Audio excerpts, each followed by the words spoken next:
Master അക്കാഡമിയുടെ പുതിയൊരു video ക്ലാസ്സിലേക്ക് സ്വാഗതം. അപ്പൊ നമ്മൾ ഫുഡ് സേഫ്റ്റി ആൻഡ് സ്റ്റാൻഡേർഡ്സ് ആക്ടിനെ കുറിച്ചാണ് ഈ ക്ലാസ്സിൽ കവർ ചെയ്യാൻ പോകുന്നത്. ഫുഡ് സേഫ്റ്റി ഓഫീസർ എക്സാമിന്റെ 4th മൊഡ്യൂൾ ആണ് ഈ ചാപ്റ്റർ വരുന്നത്. അതിനകത്ത് നമുക്ക് ബേസിക്കലി പഠിക്കാനുള്ളത് food safety and standards act 2006 അതുപോലെ തന്നെ അതുമായിട്ട് ബന്ധപ്പെട്ട് വരുന്ന അതിന്റെ കുറച്ച് റൂൾസും റെഗുലേഷൻസും പഠിക്കാനുണ്ട്. ഇത് കൂടാതെ തന്നെ കുറച്ച് ടോപ്പിക്സ് നമുക്ക് CRPC കവർ ചെയ്യാനുണ്ട്. അതുപോലെ തന്നെ ഇന്ത്യൻ എവിഡൻസ് ആക്ടിൽ നിന്നും കുറച്ച് ടോപ്പിക്സ് കവർ ചെയ്യാനുണ്ട്. അപ്പൊ ഇതെല്ലാം കൂടെ കവർ ചെയ്യുന്നതാണ് 4th മൊഡ്യൂൾ എന്ന് പറയുന്നത്. ബേസിക്കലി നമ്മൾ കൂടുതൽ കോൺസെൻട്രേറ്റ് ചെയ്യേണ്ടത് ഫുഡ് സേഫ്റ്റി ആൻഡ് സ്റ്റാൻഡേർഡ്സ് ആക്ടും അതിന്റെ റൂൾസും റെഗുലേഷൻസും ആണ്. കാരണം നിങ്ങൾ എഴുതാൻ പോകുന്നത് ഫുഡ് സേഫ്റ്റി ഓഫീസറിന്റെ എക്സാം ആണ്. അപ്പൊ food safety and standards act എന്ന് പറയുന്നത് 2006 പാസ്സായിട്ടുള്ള ഒരു ആക്ട് ആണ്. അപ്പൊ നമ്മൾ ഈ ആക്ട് നോക്കുകയാണെന്നുണ്ടെങ്കിൽ 2006 വന്നിരിക്കുന്നത്. ഇതിന് പ്രസിഡന്റിന്റെ അസന്റ് കിട്ടിയിരിക്കുന്നത് 23 ഓഗസ്റ്റ് 2006 അതിനുശേഷമാണ് ഇത് എന്തിൽ പബ്ലിഷ് ചെയ്തിരിക്കുന്നത്? ഒഫീഷ്യൽ ഗസറ്റിൽ പബ്ലിഷ് ചെയ്തിരിക്കുന്നത്. ഒഫീഷ്യൽ ഗസറ്റിൽ പബ്ലിഷ് ചെയ്ത ദിവസം 24 ഓഗസ്റ്റ് 2006 ആണ്. അപ്പൊ പ്രസിഡന്റിന്റെ അസന്റ് കിട്ടിയ ദിവസം 23 August 2006 the very next day തന്നെ ഇത് എവിടെ പബ്ലിഷ് ആയിട്ടുണ്ട്? ഒഫീഷ്യൽ ഗസറ്റിൽ പബ്ലിഷ് ആയിട്ടുണ്ട്. അപ്പൊ ഒരു ആക്ട് എൻഫോഴ്സ്മെന്റിൽ വരുമ്പോഴത്തേക്കും ഏതെങ്കിലും ഒരു റൂള് അല്ലെങ്കിൽ ഏതെങ്കിലും ഒരു റെഗുലേഷൻ അല്ലെങ്കിൽ ഏതെങ്കിലും ഒരു ഗവൺമെന്റ് ആക്ട് ഗവൺമെന്റ് പാസ്സാക്കി കഴിഞ്ഞാൽ അതിനൊരു പ്രൊസീജിയർ ഉണ്ട്. ഗവൺമെന്റ് അത് ലെജിസ്ലേറ്റീവ് അസംബ്ലിയിലോ അല്ലെങ്കിൽ സെൻട്രൽ ഗവൺമെന്റ് ആണെന്നുണ്ടെങ്കിൽ പാർലമെന്റിലോ ആ ആക്ട് പാസ്സാക്കിയത് കാരണം ആ ആക്ട് ജനങ്ങളിലേക്ക് എത്തില്ല. അപ്പൊ ഒരു ആക്ട് പാസ്സാക്കി കഴിഞ്ഞാൽ ഇത് കൂടാതെ 2 കാര്യങ്ങളും കൂടെ ചെയ്താൽ മാത്രമേ ആ ആക്ടിനെ നമുക്ക് ജനങ്ങളിലേക്ക് എത്തി അല്ലെങ്കിൽ ആ ആക്ട് എൻഫോഴ്സിബിൾ ആയി എന്ന് ലീഗലി നമ്മൾ പറയും. എൻഫോഴ്സിബിൾ ആയി എന്ന് പറയാനായിട്ട് സാധിക്കുള്ളൂ. അതിന് വേണ്ട 2 കാര്യങ്ങൾ. ഒന്ന്, പ്രസിഡന്റിന്റെ അസന്റ് കിട്ടുക. അത് സെൻട്രൽ ഗവൺമെന്റ് പാസ്സാക്കുന്ന ഒരു നിയമമാണെങ്കിൽ പ്രസിഡന്റ് അതിന് ഒപ്പുവെക്കുക. അഥവാ സ്റ്റേറ്റ് ഗവൺമെന്റ് പാസ്സാക്കുന്ന ഒരു നിയമമാണെങ്കിൽ ഗവർണർ അതിന് ഒപ്പുവെക്കുക.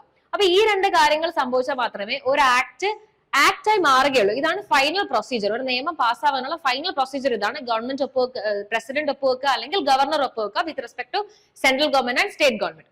ഇനി ഇത് കൂടാതെ ഇപ്പൊ ആക്ട് പാസ്സായി. ഈ ആക്ട് എന്നു മുതലാണ് ജനങ്ങളിലേക്ക് എത്തുക അല്ലെങ്കിൽ എൻഫോഴ്സിബിൾ ആകുക എന്ന് നമ്മൾ ലീഗലി പറയും. അപ്പൊ ഒരു ആക്ട് എൻഫോഴ്സിബിൾ ആകാനായിട്ട് വേണ്ടത് ഈ പ്രസിഡന്റ് അല്ലെങ്കിൽ ഗവർണർ ഒപ്പുവെച്ചതിന് ശേഷം ഈ പെർട്ടിക്കുലർ ആക്ട് ഒഫീഷ്യൽ ഗസറ്റിൽ പുറത്തിറക്കും. അപ്പൊ ഒഫീഷ്യൽ ഗസറ്റിൽ ഇത് പബ്ലിഷ് ചെയ്ത് കഴിയുന്ന ദിവസമാണ് നമ്മൾ പറയാ ഈ ആക്ട് എൻഫോഴ്സിബിൾ ആയെന്ന്.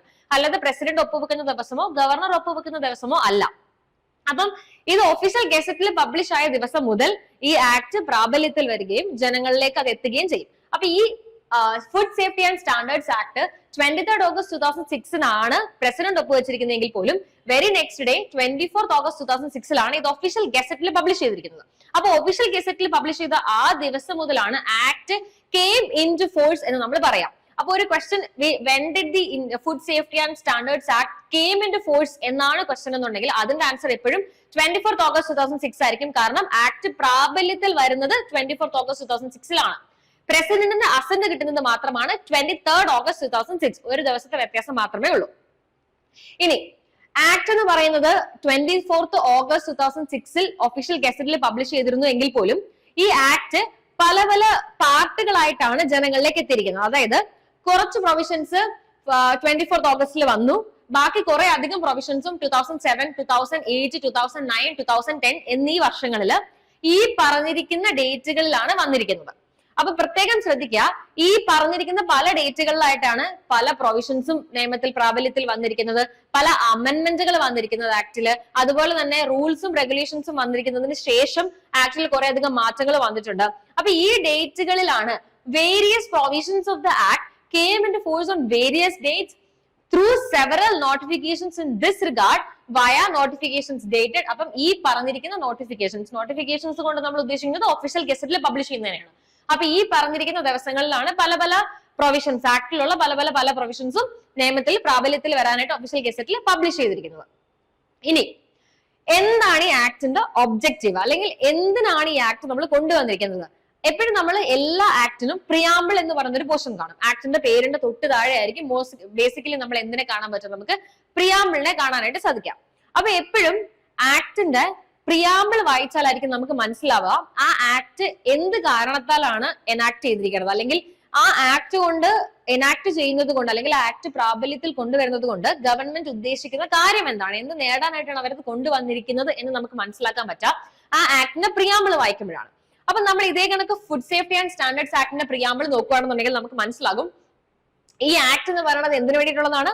An act to consolidate the laws relating to food and to establish the Food Safety and Standards Authority of India for laying down science-based standards for articles of food and to regulate their manufacture, storage, distribution, sale and import to ensure availability of safe and wholesome food for human consumption and for matters connected therewith or incidental thereto. അപ്പൊ ഈ ആക്ടിൽ നമ്മൾ ആദ്യം നോക്കേണ്ടത് ഈ ഒരു particular sentence ആണ്. ഇതുകൊണ്ട് ഉദ്ദേശിക്കുന്നത് ഈ ആക്ട് എന്ന് പറയുന്നത് കൺസോളിഡേറ്റ് ചെയ്യുകയാണ് ലോസ് റിലേറ്റിംഗ് ടു ഫുഡ്. അപ്പൊ ഇതുമായിട്ട് ബന്ധപ്പെട്ട് എന്താണ് ഈ കൺസോളിഡേഷൻ, അല്ലെങ്കിൽ എന്താണ് ഒരു ആക്ട് കൺസോളിഡേറ്റ് ചെയ്യാന്ന് പറയുന്നതുകൊണ്ട് ഉദ്ദേശിക്കുന്നത്? നമ്മൾ പല ആക്ടിന്റെയും പ്രിയാമ്പിൾ വായിക്കുമ്പോൾ നമുക്ക് പല പല വാക്കുകളായിരിക്കും കാണാൻ പറ്റുക.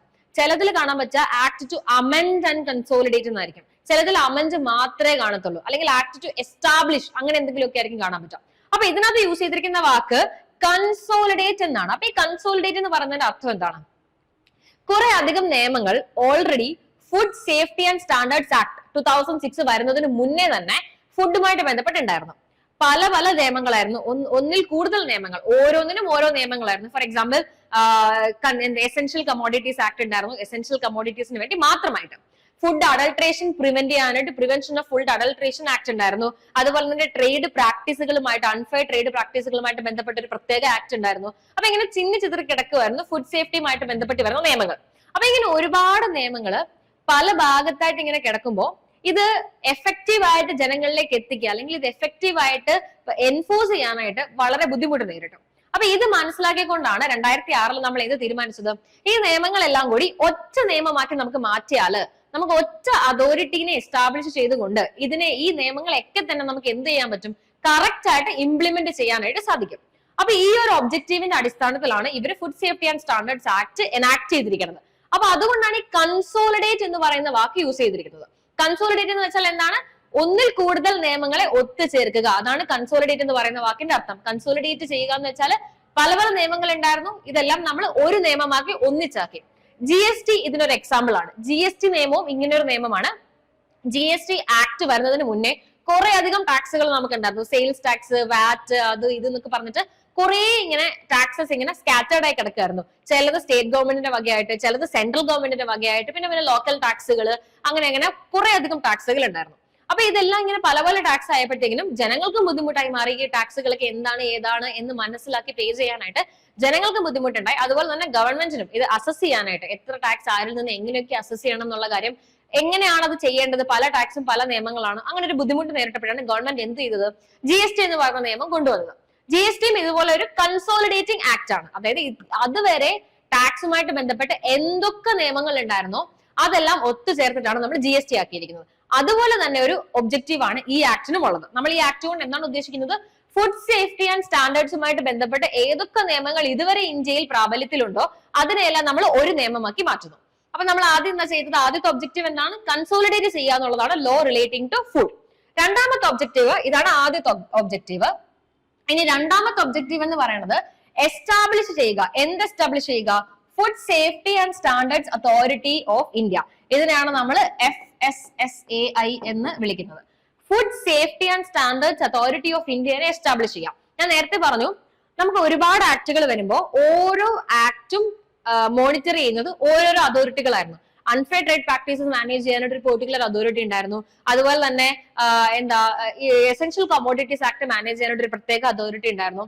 ഇവരെല്ലാം ഇങ്ങനെ അവരവരുടേതായ രീതിയിൽ വർക്ക് ചെയ്തുകൊണ്ടിരിക്കുമ്പോൾ എല്ലാം കൂടി ഒരുമിച്ച് മാനേജ് ചെയ്യുന്നത് ബുദ്ധിമുട്ടായിരുന്നു. അപ്പൊ ഇതുകൊണ്ട് നമ്മൾ എന്ത് ചെയ്തു?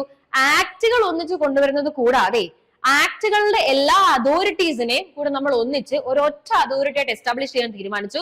അതാണ് നമ്മളുടെ food safety and standards authority of India.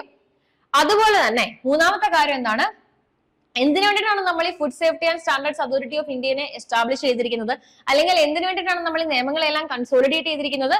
Four laying down science based standards for articles of food and to regulate their manufacture, storage, distribution, sale and import. മൂന്ന് ഒബ്ജക്റ്റീവുകളാണ് നമ്മൾ ഈ കൺസോളിഡേഷൻ കൊണ്ടും ഈ FSSAI എന്ന് പറയുന്ന ഈ അതോറിറ്റിനെ എസ്റ്റാബ്ലിഷ് ചെയ്തത് കൊണ്ട് ഉദ്ദേശിക്കുന്നത്. അതിൽ ആദ്യം നമ്മൾ വിചാരിക്കുന്നത് നമുക്കൊരു സയൻസ് ബേസ്ഡ് ആയിട്ടുള്ള സ്റ്റാൻഡേർഡ് ആർട്ടിക്കിൾസ് ഓഫ് ഫുഡുമായിട്ട് ബന്ധപ്പെട്ട് സയൻസ് ബേസ്ഡ് ആയിട്ടുള്ള സ്റ്റാൻഡേർഡ്സ് നമ്മൾ കൊണ്ടുവരും. നമ്മളൊന്ന് സ്റ്റാൻഡർഡൈസ് ചെയ്യാം. പല പല നിയമങ്ങളിൽ പല പലതായിട്ട് കിടക്കുന്നതിന് നമ്മൾ കുറച്ച് എക്യുപ്ഡ് ആയിട്ട് സയൻസ് ബേസ്ഡ് ആയിട്ട് ഒരു സ്റ്റാൻഡേർഡ് പ്രൊവൈഡ് ചെയ്യുക, എല്ലാത്തിനും ഒരുപോലെ. അതാണ് നമ്മുടെ ആദ്യത്തെ ഒബ്ജക്റ്റീവ്. രണ്ടാമത്തെ കാര്യം എന്ന് പറയുന്നത് റെഗുലേറ്റ് ചെയ്യുക manufacture, storage, distribution, sale and import. ഫുഡിന്റെ മാനുഫാക്ചർ ആയിക്കോട്ടെ, ഫുഡിന്റെ സെയിൽ ആയിക്കോട്ടെ, ഫുഡിന്റെ ഇമ്പോർട്ട് ആയിക്കോട്ടെ, അങ്ങനെ ഫുഡുമായിട്ട് ബന്ധപ്പെട്ട് വരുന്ന എല്ലാ കാര്യങ്ങളും റെഗുലേറ്റ് ചെയ്യുക എന്നൊരു ഉദ്ദേശമാണ് നമ്മൾ ഈ ആക്ട് കൺസോളിഡേറ്റ് ചെയ്തുകൊണ്ടും FSSAI എന്ന് പറയുന്ന അതോറിറ്റിനെ നമ്മൾ എസ്റ്റാബ്ലിഷ് ചെയ്യുന്നത് കൊണ്ട് നമുക്ക് അച്ചീവ് ചെയ്യാൻ നമ്മൾ ആഗ്രഹിക്കുന്നത്. അതുപോലെ തന്നെ വേണ്ടത് ഏറ്റവും ഇമ്പോർട്ടന്റ് ആയിട്ടുള്ള ഇതിന്റെ ഒബ്ജക്റ്റീവ് എന്ന് പറയുന്നത് എന്താണ്? എൻഷുർ ചെയ്യുക availability of safe and wholesome food for human consumption. Food safety അതാണ് നമ്മൾ ഉദ്ദേശിക്കുന്നത്. അതായത് മാന്യമായ ഭക്ഷണം മനുഷ്യരിലേക്ക് എത്തിക്കുക, ജനങ്ങളിലേക്ക് എത്തിക്കുക. അപ്പൊ അതാണ് ഇതിന് ഏറ്റവും ഇമ്പോർട്ടന്റ് ആയിട്ടുള്ള ഒരു ഒബ്ജക്റ്റീവ്. ഇത് തന്നെയാണ് എന്ത്? Availability of safe and wholesome food for human consumption. മനുഷ്യന് ഭക്ഷിക്കാനായിട്ട് സേഫും ഹോൾസം മീൻസ് എല്ലാ തരത്തിലുള്ള പ്രോട്ടീൻ റിച്ചുമായിട്ടുള്ള ഫുഡ്, ബാലൻസ്ഡ് ഡയറ്റ് മനുഷ്യരിലേക്ക് എത്തിക്കുക എന്നുള്ളതാണ് ഇതിന്റെ മറ്റൊരു ഒബ്ജക്റ്റീവ്. അതുപോലെ തന്നെ ഈ കാര്യങ്ങൾ, ഈ പറഞ്ഞിരിക്കുന്ന കാര്യങ്ങൾ ചെയ്യാൻ വേണ്ടിയിട്ട് എന്തൊക്കെ കാര്യങ്ങൾ ചെയ്യണമോ അതെല്ലാം ചെയ്യാം. അത് സൂചിപ്പിക്കാനാണ് ഈ വാക്ക് യൂസ് ചെയ്തിരിക്കുന്നത്. Matters connected therewith or incidental thereto. Connected therewith എന്നുകൊണ്ട് ഉദ്ദേശിക്കുന്നത് ഈ കാര്യങ്ങളുമായിട്ട് കണക്റ്റഡ് ആയിട്ടുള്ള എന്ത് കാര്യങ്ങളും ചെയ്യാം. ഇൻസിഡന്റൽ എന്നതുകൊണ്ട് ഉദ്ദേശിക്കുന്നത് ഈ കാര്യങ്ങൾ ചെയ്യാനായിട്ട് കണക്റ്റഡ് ദെയർ വിത്ത് അല്ലാതെ മറ്റെന്തൊക്കെ ഇൻസിഡന്റൽ ആയിട്ട്, അതായത് അത് അച്ചീവ് ചെയ്യാനായിട്ട് നമ്മൾ മറ്റെന്തൊക്കെ കാര്യങ്ങൾ ചെയ്താലാണ് നമുക്ക് ഇത് അച്ചീവ് ചെയ്യാൻ പറ്റുന്നത്, ആ കാര്യങ്ങൾ നമുക്ക് ചെയ്യാം. അതാണ് ഇൻസിഡന്റൽ, ഭാഗികമായി സൈഡിലൂടെ വരുന്ന അങ്ങനെ ഒരു മീനിങ് ആണ്. അപ്പൊ ഇതാണ് നമ്മളുടെ ആക്ടിന്റെ ഒബ്ജക്റ്റീവ് എന്ന് പറയുന്നത്. ഒബ്ജക്റ്റീവ് നമ്മൾ ഡിറൈവ് ചെയ്യുന്നത് എവിടെ നിന്നാണ്? പ്രിയാമ്പിളിൽ നിന്നാണ് നമ്മൾ ഒബ്ജക്റ്റീവ് ഡിറൈവ് ചെയ്യുന്നത്. അപ്പം ആക്ടിന്റെ മെയിൻ ഒബ്ജക്റ്റീവ് എന്ന് പറയുന്നത് ഒന്ന് എന്ത് ചെയ്യുക? കൺസോളിഡേറ്റ് ചെയ്യുക ഫുഡുമായിട്ട് ബന്ധപ്പെട്ട് വരുന്ന എല്ലാ നിയമങ്ങളെയും. അതുപോലെ തന്നെ FSSAI എന്ന് പറയുന്ന food safety and standards authority of ഇന്ത്യനെ എസ്റ്റാബ്ലിഷ് ചെയ്യുക. ഇത് കൺസോളിഡേറ്റ് ചെയ്യുന്നതും എസ്റ്റാബ്ലിഷ് ചെയ്യുന്നതും കൊണ്ട് നമ്മൾ ഉദ്ദേശിക്കുന്നത് ഒന്ന് നമ്മൾ എന്ത് ചെയ്യുക? റെഗുലേറ്റ് ചെയ്യാനാണ്, നമ്മളുടെ സയൻസ് ബേസ്ഡ് സ്റ്റാൻഡേർഡ്സ് കൊണ്ടുവരാനായിട്ടാണ്. അതുപോലെ തന്നെ ഫുഡിന്റെ മാനുഫാക്ചറും സ്റ്റോറേജും സെയിലും ഇമ്പോർട്ടും ഒക്കെ നമ്മളൊന്ന് റെഗുലേറ്റ് ചെയ്യുക. അതിനേക്കാളും മോസ്റ്റ് ഇമ്പോർട്ടന്റ് ആണ് നമ്മൾ ഉദ്ദേശിക്കുന്നത് safe and wholesome food human കൺസംഷന് വേണ്ടിയിട്ട് എത്തിക്കുക. അപ്പൊ ഈ മൂന്ന് ഒബ്ജക്റ്റീവ് അച്ചീവ് ചെയ്യാനായിട്ടാണ് നമ്മൾ എന്ത് എസ്റ്റാബ്ലിഷ് ചെയ്തിരിക്കുന്നത്? Food safety and standards authority of India establish ചെയ്തു. കൂടാതെ തന്നെ ഫുഡുമായിട്ട് ബന്ധപ്പെട്ട് ഇന്ത്യയിൽ എക്സിസ്റ്റ് ചെയ്തിരുന്ന എല്ലാ നിയമങ്ങളും നമ്മൾ എന്ത് ചെയ്തു? കൺസോളിഡേറ്റ് ചെയ്തു. അപ്പൊ ഇതാണ് പ്രിയാമ്പിൾ എന്ന് പറയുന്നത്. ഇനി നമ്മൾ പറഞ്ഞു കുറെ അധികം നിയമങ്ങൾ ഉണ്ടായിരുന്നു, നമ്മൾ ഇതിനെല്ലാം കൺസോളിഡേറ്റ് ചെയ്തു എന്ന് പറഞ്ഞു. അപ്പൊ എന്തൊക്കെയാണ് ഈ നിയമങ്ങൾ? ഇതില് കുറച്ച് നിയമങ്ങൾ ഞാനിവിടെ മെൻഷൻ ചെയ്തിട്ടുണ്ട്. ഇത് കൂടാതെ തന്നെ സ്റ്റേറ്റ് ഗവൺമെന്റിന്റെ വകയായിട്ടും പല ഒന്ന് രണ്ട് പെർട്ടിക്കുലർ സ്റ്റേറ്റുകളിൽ മാത്രമായിട്ടും ഒക്കെ കുറച്ച് നിയമങ്ങൾ എക്സ്ട്രാ ആയിട്ട് ഉണ്ടായിരുന്നു. അതൊന്ന് നമുക്ക് എന്താ പറയാ ക്വസ്റ്റ്യൻ ആൻസർ ഡീൽ ചെയ്യുമ്പോഴോ അങ്ങനെ എന്തെങ്കിലും ചെയ്യുമ്പോൾ നമുക്ക് അതൊന്ന് ഡീറ്റെയിൽ ആയിട്ട് നോക്കാം. ബേസിക്കലി നമ്മൾ പറയുകയാണെന്നുണ്ടെങ്കിൽ ഇത്രയും നിയമങ്ങളാണ് നമ്മൾ എന്ത് ചെയ്തത്? Food safety and standards act കൊണ്ടുവന്നപ്പം ഒന്നിച്ചാക്കിയത്. അത് എന്തൊക്കെയാണ്? Prevention of food adulteration act 1954. ആക്ടുകൾ നിർബന്ധമായിട്ടും പഠിക്കുക വിത്ത് ഇയർ ഓർത്തു വെക്കാൻ മാക്സിമം ശ്രമിക്കുക. ചിലപ്പം ഇയർ കൺഫ്യൂസിംഗ് ആയിട്ട് തോന്നിയിരിക്കാം, പക്ഷെ എങ്കിലും നിയമത്തിന്റെ പേര് കൃത്യമായിട്ട് ഓർത്തു വെക്കുക. Food prevention of food adulteration act വരുന്നുണ്ട്. Fruit products order 1955. അതുപോലെ തന്നെ meat food products order 1973. Vegetable oil products control order 1947. Edible oils packaging regulations order 1988. അതുപോലെ തന്നെ solvent extracted oil, de oiled meal and edible flour control order 1967. പിന്നെ milk and milk products order ആണ് 1992. ഇത് കൂടാതെ any order under essential commodities act 1955 relating to food. അതെ, ഇത്രയും ആക്ടുകളെ ഒന്നിച്ച് ചേർത്തുകൊണ്ടാണ് നമ്മൾ food safety and standards act ആക്കി മാറ്റിയിരിക്കുന്നത്. പിന്നെ നമ്മൾ പറയാൻ പോകുന്നത് എന്തൊക്കെയാണ് ഇമ്പോർട്ടന്റ് ഫീച്ചേഴ്സ്, എന്തൊക്കെയാണ് ഇമ്പോർട്ടന്റ് എലമെന്റ്സ്. അപ്പൊ നമ്മൾ ആദ്യം എന്തിനാണ് ആക്ട് വന്നതെന്ന് പറഞ്ഞു. അതിന്റെ ഒബ്ജക്റ്റീവ് നമ്മൾ പ്രിയാമ്പിളിൽ നിന്ന് ഡിറൈവ് ചെയ്തു. പ്രിയാമ്പിളിൽ നമ്മൾ ഒബ്ജക്റ്റീവ് മനസ്സിലാക്കിയപ്പോൾ നമുക്ക് മനസ്സിലായി ആക്ട് എന്ന് പറയുന്നത് ഒരു കൺസോളിഡേറ്റിംഗ് ആക്ട് ആണ്, അല്ലെങ്കിൽ നേരത്തെ ഉണ്ടായിരുന്ന കുറെ നിയമങ്ങളെ ഒന്നിച്ചാക്കി കൊണ്ട് വന്നിരിക്കുന്ന ഒരു ആക്ട് ആണെന്ന് മനസ്സിലായി. അപ്പൊ നമ്മൾ ഏതൊക്കെയാണ് ആ ഒന്നിച്ചാക്കപ്പെട്ട നിയമങ്ങൾ എന്നും കൂടി നമ്മൾ നോക്കി. ഇനി നമ്മൾ ജനറലി കുറച്ച് ബേസിക് ആയിട്ടുള്ള കാര്യങ്ങൾ ഫുഡ് സേഫ്റ്റി ആൻഡ് സ്റ്റാൻഡേർഡ്സ് ആക്ടിനെ കുറിച്ച് നോക്കാൻ പോവാണ്. അതിൽ ആദ്യം പറയേണ്ടത് food safety and standards act നമ്മൾ പറഞ്ഞു ഓൾറെഡി 2006 ആക്ട് വന്നിരിക്കുന്നത്. പാർലമെന്റിന്റെ ആക്ട് ആണ്, അതായത് ഇതൊരു സെൻട്രൽ നിയമമാണ്, സെൻട്രൽ ഗവൺമെന്റ് പാസ്സാക്കിയിരിക്കുന്ന നിയമമാണ്. ഹോൾ ഓഫ് ദി ഇന്ത്യ, മൊത്തം ഇന്ത്യയിലും ആപ്ലിക്കബിൾ ആകും. ഒരു പെർട്ടിക്കുലർ സ്റ്റേറ്റ് അങ്ങനെ മാറി മാറി അല്ല, മൊത്തം ഇന്ത്യയിലും ആപ്ലിക്കബിൾ ആകുന്ന സെൻട്രൽ ഗവൺമെന്റ് പാസ്സാക്കിയിരിക്കുന്ന ഒരു നിയമമാണ്. 2006 വന്നിരിക്കുന്നത് നമ്മൾ പറഞ്ഞു. നോട്ടിഫൈ ചെയ്തിരിക്കുന്നത് 24 ഓഗസ്റ്റ് 2006 നോട്ടിഫൈ ചെയ്തിരിക്കുക എന്നുള്ളത് അർത്ഥം എന്താണ്? ഒഫീഷ്യൽ ഗസറ്റിൽ പബ്ലിഷ് ചെയ്ത ദിവസമാണ് 24 ഓഗസ്റ്റ് 2006 എന്ന് പറയുന്നത്. ഇനി ഇതുവഴി നമ്മൾ ഒരു അതോറിറ്റിനെ എസ്റ്റാബ്ലിഷ് ചെയ്തു. ആ അതോറിറ്റി ഏതാണെന്ന് നമുക്കറിയാം. ഏതാണ്? FSSAI എന്ന് പറയുന്ന food safety and standards authority of India establish ചെയ്തു. നമ്മൾ പറഞ്ഞു എസ്റ്റാബ്ലിഷ് ചെയ്യണം എന്ന് നമ്മൾ എവിടെ കണ്ടു? പ്രിയാമ്പിളിൽ കണ്ടു. 2006 നിയമം വരുന്നതെങ്കിൽ പോലും അപ്പൊ തന്നെ അതോറിറ്റിനെ നമ്മൾ എസ്റ്റാബ്ലിഷ് ചെയ്തില്ല. നമ്മൾ അതിന് 2 വർഷം സമയമെടുത്തു. 2008 സെപ്റ്റംബറിലാണ് നമ്മൾ എന്തിനെ എസ്റ്റാബ്ലിഷ് ചെയ്തിരിക്കുന്നത്? Food safety and standards authority of India എന്ന് പറയുന്ന FSSAI എന്ന് പറയുന്ന അതോറിറ്റിനെ നമ്മൾ എന്ത് ചെയ്തിരിക്കുന്നത്? എസ്റ്റാബ്ലിഷ് ചെയ്തിരിക്കുന്നത്. ആ അതോറിറ്റി നമ്മൾക്ക് ഇന്ത്യയിൽ പ്രാബല്യത്തിൽ വരുന്നത് 2008 2 വർഷത്തെ സമയം എടുത്തിട്ടുണ്ട്. ആ ഇയർ ഓർത്ത് വെച്ചിരിക്കുക, 2008. ഇതിനകത്ത് നമുക്ക് ബേസിക്കലി 3 ഇയേഴ്സ് ഓർത്ത് വെക്കാനുണ്ട്. വളരെ ഇമ്പോർട്ടന്റ് ആയിട്ട് ആക്ടുമായിട്ട് ബന്ധപ്പെട്ട് 3 ഇയർ ഓർത്ത് വെക്കാനുണ്ട്. അതിൽ ഒന്ന് ആക്ട് വന്നിരിക്കുന്ന വർഷമാണ് 2006. പിന്നെ ഒന്ന് അതോറിറ്റി എസ്റ്റാബ്ലിഷ് ചെയ്തിരിക്കുന്ന വർഷം 2008. ഇനി ഒരു വർഷം കൂടി ഓർത്ത് വെക്കാനുണ്ട്. നമുക്ക് ബാക്ക് നോക്കാം. റൂൾസും റെഗുലേഷൻസും വന്നിരിക്കുന്ന ഇയർ ആണത്. അപ്പം ഇനി എന്താണ് ഇവിടെ തന്നെ കൊടുത്തിട്ടുണ്ട്? FSSAI റെഗുലേഷൻസും റൂൾസും വന്നിരിക്കുന്നത് 3rd ഓഗസ്റ്റ് 2011 ഈ 3 ഇയറും നിങ്ങൾ ഓർത്ത് വെച്ചിരിക്കണം. 2006 ആക്ട് വന്നിട്ടുണ്ട്. 2008 FSSAI എസ്റ്റാബ്ലിഷ് ചെയ്തു നമ്മള്. പിന്നെ വരുന്നത് 2011 ആണ്. 2011 എന്താണ് വന്നിരിക്കുന്നത്? റെഗുലേഷൻസും റൂൾസും നോട്ടിഫൈ ചെയ്തു. അപ്പം ഏതെങ്കിലും ഒരു ആക്ട് മാത്രമായിട്ട് വരുമ്പം ആ ആക്ടിനകത്ത് ഇങ്ങനെ കുറെ കാര്യങ്ങൾ നമുക്ക് ഒരു ആക്ട് എന്ന് പറയുന്നത് ഗവൺമെന്റ് പാസ്സാക്കുന്ന ഒരു ഇൻസ്ട്രുമെന്റ് ആണ്. ഈ ആക്ടിൽ നമുക്ക് ഒരുപാട് കാര്യങ്ങൾ ഉൾപ്പെടുത്താൻ സാധിക്കില്ല. അതായത് ആക്ട് ചുരുക്കാനായിട്ടാണ്. ഒരുപാട് നീളമുള്ള ആക്ട് ആണെന്നുണ്ടെങ്കിൽ അത് വായിച്ച് മനസ്സിലാക്കി നമ്മളെ പോലുള്ള ലോയേഴ്സിനാണെങ്കിലും അല്ലെങ്കിൽ മറ്റാൾക്കാർക്കാണെങ്കിലും അത് എന്താ പറയാ അതിനുവേണ്ടി അതിൽ വർക്ക് ചെയ്യാനായിട്ട് ബുദ്ധിമുട്ടായിരിക്കും. അപ്പൊ നമ്മൾ ജനറലി പിന്നെ നമ്മളുടെ ഗവൺമെന്റിനോ സർക്കാരിനോ സമയമില്ല ഒത്തിരി ലെങ്തി ആയിട്ടുള്ള ആക്ടുകൾ എഴുതി ഉണ്ടാക്കാനായിട്ട്. അപ്പൊ ബേസിക്കലി ഇവരെന്താ ചെയ്യാ? ആക്ട് പാസ്സാക്കും. എന്നിട്ട് ഈ ആക്ടിനുള്ളിൽ ഇവര് കുറെ ബോഡീസിനെ കൊണ്ടുവരും. അതായത് ഇപ്പൊ നമ്മുടെ food safety and standards act നോക്കുകയാണെന്നുണ്ടെങ്കിൽ FSSAI ഉണ്ട്. അതുപോലെ തന്നെ അത് കൂടാതെ വേറെ കുറെ ഓഫീസേഴ്സ് ഈ ആക്ടുമായിട്ട് ബന്ധപ്പെട്ട് വരുന്നുണ്ട്. അതിൽ ഓരോ ഓഫീസറാണ് ഫുഡ് സേഫ്റ്റി ഓഫീസർ. കുറെ ഓഫീസേഴ്സ് ആക്ടുമായിട്ട് ബന്ധപ്പെട്ട് വരുന്നുണ്ട്. അപ്പൊ ഈ ഓഫീസേഴ്സിന്റെ ഒക്കെ പവേഴ്സോ ഫങ്ഷൻസോ അല്ലെങ്കിൽ നമ്മൾ ഈ ആക്ട് വായിക്കുമ്പോൾ നമ്മൾ പലയിടത്തും ഈ വാക്ക് കാണും. ഈ പലയിടത്തും നമുക്ക് കാണാൻ പറ്റും റൂൾസ് ആൻഡ് റെഗുലേഷൻസിൽ കൊടുത്തിട്ടുണ്ടാകും. അല്ലെങ്കിൽ more information has to be read with rules and regulation. അല്ലെങ്കിൽ the powers and functions has to be given by the central government as per the rules and regulations. അപ്പം ഇങ്ങനെ ഈ റൂൾസ് ആൻഡ് റെഗുലേഷൻ എന്ന് പറയുന്ന വാക്ക് നമ്മൾ ഇടയ്ക്കിടയ്ക്ക് act വായിക്കുമ്പോൾ നമ്മൾ കാണും. അപ്പൊ ഈ ആക്ട് ചുരുക്കാനായിട്ട് ഇവർ എന്താ ചെയ്തിരിക്കുക? ആക്ടിൽ പറയേണ്ട പല കാര്യങ്ങളും പിന്നീട് റൂൾസ് ആൻഡ് റെഗുലേഷൻസ് ആയിട്ട് പുറത്തിറക്കും. അപ്പൊ ആക്ട് നമുക്ക് മനസ്സിലാക്കണമെങ്കിൽ നമ്മൾ ആക്ട് മാത്രം വായിച്ചാൽ പോരാ, റൂൾസ് ആൻഡ് റെഗുലേഷൻസ് ഈ ആക്ടിനോടൊപ്പം വായിച്ചാൽ മാത്രമേ നമുക്ക് ആക്ട് കംപ്ലീറ്റ് ആയിട്ട് മനസ്സിലാക്കാൻ സാധിക്കുള്ളൂ. അപ്പൊ അതിനു വേണ്ടിയിട്ട് 2011 എന്ത് കൊണ്ടുവന്നു?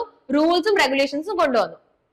ഇനി അപ്പൊ 2011 റൂൾസും റെഗുലേഷൻസും കൊണ്ടുവന്നപ്പോഴാണ് പുതിയതായിട്ട് നമ്മള് ഈ ആക്ട് കംപ്ലീറ്റ് ആവാൻ തുടങ്ങിയത്. അപ്പൊ അതുവരെ ആക്ടില് റൂൾസ് ആൻഡ് റെഗുലേഷൻസ് എന്ന് പറയുന്ന വാക്കുകൾ എന്താണെന്നോ അല്ലെങ്കിൽ ആക്ടിന് നമുക്ക് റൂൾസും റെഗുലേഷൻസും എവിടെയാണ് നോക്കേണ്ടത് അല്ലെങ്കിൽ റൂൾസ് ആൻഡ് റെഗുലേഷൻസ് എക്സിസ്റ്റിംഗിൽ ഉണ്ടായിരുന്നില്ല 2011 വരെ. അപ്പൊ അതുകൊണ്ട് നമുക്ക് ആക്ട് കംപ്ലീറ്റ് ആയിട്ട് മനസ്സിലാക്കാൻ അല്ലെങ്കിൽ കംപ്ലീറ്റ് ആയിട്ട് ആക്ട് ജനങ്ങളിലേക്ക് എത്തിക്കാൻ എൻഫോഴ്സ് ചെയ്യാൻ ബുദ്ധിമുട്ടുണ്ടായിരുന്നു. അപ്പൊ 2011 റൂൾസും റെഗുലേഷൻസും ഒഫീഷ്യൽ ഗസറ്റിൽ നോട്ടിഫൈ ചെയ്തതിന് ശേഷമാണ് എന്ത് നമുക്ക് മനസ്സിലായത്? എന്താണ് കംപ്ലീറ്റ്ലി ആക്ട് എന്താണെന്ന് മനസ്സിലായതും അതുകൊണ്ട് തന്നെ പുതിയ ആക്ട് അതായത് FSSAI food safety and standards act along with the rules and regulations ഓപ്പറേഷനിൽ വരുന്നത് എപ്പോഴാണ്? 2011. അപ്പൊ അപ്പോഴാണ് നമുക്ക് പറയാൻ പറ്റുക ആക്ട് എന്തായി മാറി? കംപ്ലീറ്റ് ആയിട്ട് മാറി. പുതിയ ആക്ട് എൻഫോഴ്സ്മെന്റിൽ വന്നു. അതിനർത്ഥം ഒരിക്കലും ആക്ട് ഒന്നും കൂടി എൻഫോഴ്സ്മെന്റിൽ വന്നു എന്നല്ല. 2006 മുതൽ തന്നെ ആക്ട് എൻഫോഴ്സ്മെന്റിൽ ഉണ്ട്. പക്ഷേ റൂൾസും റെഗുലേഷൻസും കൂടി വന്നപ്പോഴാണ് ആക്ട് കംപ്ലീറ്റ് ആയിട്ട് നമുക്ക് മനസ്സിലാക്കാൻ സാധിച്ചത്. അതുകൊണ്ടാണ് നമ്മൾ പറയുന്നത് 2011 5th ഓഗസ്റ്റ്, ഈ ഡേറ്റ് ഓർത്ത് വെച്ചിരിക്കുക. 5th ഓഗസ്റ്റ് 2011 എന്ത് സംഭവിച്ചിരിക്കുന്നത്? ന്യൂ ആക്ട് ഓപ്പറേഷനിൽ വന്നതെന്നാണ് നമ്മൾ പറയാ. ഓപ്പറേഷനിൽ വന്നു, അല്ലാതെ എൻഫോഴ്സ്മെന്റിൽ അല്ല. ആക്ട് ഓൾറെഡി ഓപ്പറേഷനിലുണ്ട്, എൻഫോഴ്സ്ഡ് ആണ്. ആ ആക്ട് എന്ത് വന്നു? പുതുതായിട്ട് ആ ആക്ടിന് കംപ്ലീറ്റ് ആയിട്ട് നമുക്ക് മനസ്സിലാക്കാൻ പറ്റുന്ന രീതിയിൽ ആക്ട് പുറത്തു വന്നു. അപ്പൊ ഈ 4 ഡേറ്റ്സും നിങ്ങൾ ഓർത്ത് വെക്കുക. 2011 തന്നെയാണ് 2011 റൂൾസും റെഗുലേഷൻസും വന്നതും പിന്നെ 5th ഓഗസ്റ്റ് 2011 ആക്ട് പുതുതായിട്ട് ഓപ്പറേഷനിൽ വരാനായിട്ട് തുടങ്ങിയത്. അപ്പം 2006 ആക്ട് വന്നിരിക്കുന്നത്. ന്യൂ ആക്ട് ഓപ്പറേഷനിൽ വന്ന ദിവസമാണ് 5th ഓഗസ്റ്റ് 2011. കൺഫ്യൂസ്ഡ് ആവരുത്. അപ്പൊ ഇനി നമുക്ക് ആക്ടിന്റെ ഒരു ജനറൽ ഓവർവ്യൂ നോക്കാം. മൊത്തം 12 ചാപ്റ്റേഴ്സ് ആണ് ആക്ടിലുള്ളത്. പക്ഷെ നമുക്ക് എല്ലാ ചാപ്റ്റേഴ്സും പഠിക്കാനില്ല. നിങ്ങളുടെ സിലബസിൽ അല്ലെങ്കിൽ മൊഡ്യൂളിൽ നമുക്ക് വളരെ കുറച്ച് ചാപ്റ്റേഴ്സ് മാത്രമേ കവർ ചെയ്യാനുള്ളൂ. എല്ലാ ചാപ്റ്റേഴ്സും 12 ചാപ്റ്റേഴ്സും പഠിക്കാനായിട്ടില്ല. അതിൽ ആദ്യത്തെ ചാപ്റ്റർ എന്ന് പറയുന്നത് പ്രിലിമിനറി ആണ്, ഡെഫിനേഷൻസ് ആണ്. വളരെ ഇമ്പോർട്ടന്റ് ആണ്. ഡെഫിനേഷൻസ് നമുക്ക് പഠിക്കാനായിട്ടുണ്ട്. അപ്പം ഡെഫിനേഷൻസ് നമുക്ക് ഫുൾ ഡെഫിനേഷൻസ് ഒരു ഏകദേശം ഒരു Z6 വരെയൊക്കെ കുറെ അധികം ഡെഫിനേഷൻസ് ഉണ്ട്. ഒരു 30+ ഡെഫിനേഷൻസ് നമുക്ക് പഠിക്കാനുണ്ട്. പക്ഷെ ഈ 30+ ഡെഫിനേഷൻസും ഇമ്പോർട്ടന്റ് അല്ല. വളരെ ഇമ്പോർട്ടന്റ് ആയിട്ടുള്ള നമുക്ക് പഠിക്കാനുള്ള ടോപ്പിക്കുമായിട്ട് റിലേറ്റഡ് ആയിട്ടുള്ള ഡെഫിനേഷൻസ് നമുക്ക് പഠിക്കാം. അത് നമ്മൾ ടോപ്പിക്സ് എടുത്തു പോകുമ്പോൾ തന്നെ നമുക്ക് ആ ടോപ്പിക്കുമായിട്ട് റിലേറ്റഡ് ആയിട്ടുള്ള ഡെഫിനേഷൻസ് ആ ടോപ്പിക്കിന്റെ കൂടെ തന്നെ പഠിച്ചു പോവാം. അത് കൂടാതെ ഉള്ള ഡെഫിനേഷൻ പോർഷൻസ് നമുക്ക് ലാസ്റ്റ് ഒറ്റ സ്ട്രെച്ചിൽ കവർ ചെയ്യാം. അതായിരിക്കും ബെനിഫിഷ്യൽ. ഓർത്ത് വെക്കാൻ ബുദ്ധിമുട്ടാണ്. അതുകൊണ്ട് തന്നെ ക്ലിയർ ആയിട്ട് അത് മനസ്സിലാക്കി പോവുക. കുറെ അധികം ഡെഫിനേഷൻസ് സിമിലർ ആണ്. അപ്പം ആദ്യത്തെ ചാപ്റ്റർ എന്ന് പറയുന്നത് ഡെഫിനേഷൻസ് ആണ്. രണ്ടാമത്തെ ചാപ്റ്റർ എന്ന് പറയുന്നത് food safety and standards authority of India എന്താണെന്നും അവരുടെ പവേഴ്സും അവരിൽ ആരൊക്കെയാണ് ഉൾപ്പെടുന്നത്, ആ ഒരു ബോഡി എന്താണെന്നും ആ ബോഡിയുടെ കോമ്പോസിഷൻ എന്താണെന്നും ബോഡിയുടെ പവേഴ്സും ഫംഗ്ഷൻസും ഒക്കെ എന്തൊക്കെയാണെന്നും പറയുന്ന ഒരു ചാപ്റ്റർ ആണ് രണ്ടാമത്തെ ചാപ്റ്റർ എന്ന് പറയുന്നത്. അത് നമുക്ക് പഠിക്കാനായിട്ടുണ്ട്. മൂന്നാമത്തെ ചാപ്റ്റർ എന്ന് പറയുന്നത് general principles of food safety ആണ്. ഇതും നമുക്ക് പഠിക്കാനുണ്ട്. നമ്മുടെ മൊഡ്യൂളിലുണ്ട്. ജനറൽ പ്രിൻസിപ്പിൾസ് എന്തൊക്കെയാണ്, ഫുഡ് സേഫ്റ്റിയുമായിട്ട് ബന്ധപ്പെട്ട് നമ്മൾ ഈ അതോറിറ്റി അല്ലെങ്കിൽ ഈ ആക്ട് എസ്റ്റാബ്ലിഷ് ചെയ്യാൻ പോകുന്ന കാര്യങ്ങൾ എന്തൊക്കെയാണ്, എന്തൊക്കെ പ്രിൻസിപ്പിൾസ് ആണ് ഫുഡ് സേഫ്റ്റി എൻഷുർ ചെയ്യാനായിട്ട് ഇവർ കൊണ്ടുവരാൻ പോകുന്നത് എന്ന് പറയുന്ന ഒരു ചാപ്റ്റർ ആണ് ചാപ്റ്റർ 3. ഇനി ചാപ്റ്റർ 4 എന്ന് പറയുന്നത് നമുക്ക് പഠിക്കാനില്ല. General provisions as to food prohibitions ആണ്. എന്തൊക്കെ ഫുഡ് പ്രൊഹിബിറ്റഡ് ആണ് അല്ലെങ്കിൽ എന്തൊക്കെ കാര്യങ്ങൾ ചെയ്യാൻ പാടില്ല എന്ന് പറയുന്ന ഒരു ജനറൽ ചാപ്റ്റർ ആണ് ചാപ്റ്റർ 4. അത് നമുക്ക് മൊഡ്യൂളിൽ ഇല്ല. ഇനിയുള്ളത് പ്രൊവിഷൻസ് റിലേറ്റിംഗ് ടു ഇമ്പോർട്ട്. അതും നമുക്ക് പഠിക്കാനുള്ളത് ചാപ്റ്റർ 5 ആണ്. ചാപ്റ്റർ 6 എന്ന് പറയുന്നത് special responsibilities as to food safety. ഈ റെസ്പോൺസിബിലിറ്റീസ് ബേസിക്കലി നമുക്കുള്ളതല്ല, മാനുഫാക്ചേഴ്സും അല്ലെങ്കിൽ ഇത് ഫുഡുമായിട്ട് ബന്ധപ്പെട്ട് വരുന്ന ഡീലേഴ്സ് ചെയ്യേണ്ട എന്തൊക്കെ കാര്യങ്ങളാണെന്നുള്ളതാണ് ഫുഡ് സേഫ്റ്റിയിലെ സ്പെഷ്യൽ റെസ്പോൺസിബിലിറ്റീസുമായിട്ട് ബന്ധപ്പെട്ട് ചാപ്റ്റർ 6 പറയുന്നത്. ഇനി നമുക്ക് പഠിക്കാനുള്ളത് ചാപ്റ്റർ 7 ആണ്, enforcement of the act. Very important. ഏതൊക്കെ ബോഡീസ് ആണ് ആക്ട് കൊണ്ടുവന്നു, ആക്ട് കുറെ കാര്യങ്ങൾ പറയുന്നുണ്ട്. ഈ പറയുന്ന കാര്യങ്ങളൊക്കെ ആൾക്കാർ പാലിച്ചില്ല എന്നുണ്ടെങ്കിൽ ആരായിരിക്കും അത് നോക്കുക അല്ലെങ്കിൽ പാലിക്കപ്പെടുന്നുണ്ടോ എന്ന് എൻഫോഴ്സ് ചെയ്യാനായിട്ട് കാര്യങ്ങൾ നോക്കിക്കണ്ട് ചെയ്യുന്ന അതോറിറ്റി ഏതാണ് അല്ലെങ്കിൽ ആരൊക്കെ എന്തൊക്കെ ചെയ്യണം എന്ന് പറയുന്ന ഒരു ചാപ്റ്റർ ആണ് ചാപ്റ്റർ 7. അതിൽ ബേസിക്കലി നമ്മൾ എൻഫോഴ്സ്മെന്റ് ആണ് ഡീൽ ചെയ്യുന്നത്. ഇനിയുള്ളതാണ് ചാപ്റ്റർ 8. ചാപ്റ്റർ 8 നമ്മൾ അനാലിസിസ് ഓഫ് ഫുഡ്, അതായത് ഈ എൻഫോഴ്സ്മെന്റ് ചെയ്യാനായിട്ട് നമ്മൾ ഫുഡൊക്കെ കറക്റ്റ് ആണോ, ഫുഡ് പ്രോപ്പർ ആണോ, അഡൾട്രേഷൻസ് എന്തെങ്കിലും സംഭവിച്ചിട്ടുണ്ടോ അല്ലെങ്കിൽ എക്സ്പയറി കഴിഞ്ഞോ, അപ്പൊ ഇതൊക്കെ മനസ്സിലാക്കാനായിട്ട് നമുക്ക് ഫുഡ് സേഫ്റ്റി ഓഫീസർ അല്ലെങ്കിൽ ആക്ടിലുള്ള ആൾക്കാർ പോയി കണ്ടാൽ അതൊന്നും നമുക്ക് മനസ്സിലാക്കാൻ പറ്റില്ലല്ലോ. അപ്പൊ അതിനുവേണ്ടി നമ്മൾ എന്ത് ചെയ്യണം, ഫുഡിനെ സയൻസ് ബേസ്ഡ് ആയിട്ടുള്ള അനാലിസിസിന് വിടണം. അപ്പൊ ഈ അനാലിസിസ് ചെയ്യേണ്ടത് ആരൊക്കെയാണ്, അതിനു വേണ്ടിയിട്ട് ഗവൺമെന്റ് ഈ ആക്ട് വഴി കുറച്ച് ലബോറട്ടറീസ് എസ്റ്റാബ്ലിഷ് ചെയ്യുന്നുണ്ട്. അതുകൂടാതെ കുറച്ച് ലബോറട്ടറീസിനെയും കുറച്ച് ഫുഡ് അനാലിസിസ് സെന്ററുകളെയും ഒക്കെ ആക്രഡിറ്റ് ചെയ്യുന്നുണ്ട്. ഈ ആക്ടിന്റെ ഭാഗമായിട്ട് ഇവർ എക്വിപ്ഡ് ആണ് ഫുഡ് അനാലിസിസ് ചെയ്യാൻ എന്ന് പറഞ്ഞിട്ട് ആക്രഡിറ്റ് ചെയ്യുന്നുണ്ട്. അപ്പം അത് ഏതൊക്കെയാണ്, ആർക്കൊക്കെ എന്തൊക്കെയാണ് ചെയ്യേണ്ടത്, ഏതൊക്കെയാണ് ആ ലബോറട്ടറികൾ, ആരാണ് സാമ്പിളിംഗ് ഒക്കെ നടത്തേണ്ടത്, ആരാണ് അനാലിസിസ് നടത്തേണ്ടത്, ഈ റിപ്പോർട്ട് എങ്ങനെയാണ് അയക്കേണ്ടത്. അപ്പം അത് ഫുള്ള് ഡീൽ ചെയ്യുന്നത് എൻഫോഴ്സ്മെന്റ് ചെയ്യുന്ന ഓഫീസറുകൾ എൻഫോഴ്സ്മെന്റ് പ്രൊസീജിയറിന് വേണ്ടിയിട്ട് അത് എൻഫോഴ്സ് ചെയ്യപ്പെടാനായിട്ട് എന്തൊക്കെ കാര്യങ്ങളാണ് ഫുഡുമായിട്ട് ബന്ധപ്പെട്ട് അനാലിസിസുമായിട്ട് ബന്ധപ്പെട്ട് വരുന്നത് എന്ന് കവർ ചെയ്യുന്നതാണ് ചാപ്റ്റർ 8 എന്ന് പറയുന്നത്. ഇനി വരുന്ന ഒരു ഇമ്പോർട്ടന്റ് ചാപ്റ്റർ ആണ് ചാപ്റ്റർ 9, ഒഫൻസസ് ആൻഡ് പെനാലിറ്റീസ്. നമുക്ക് പഠിക്കാനുണ്ട്.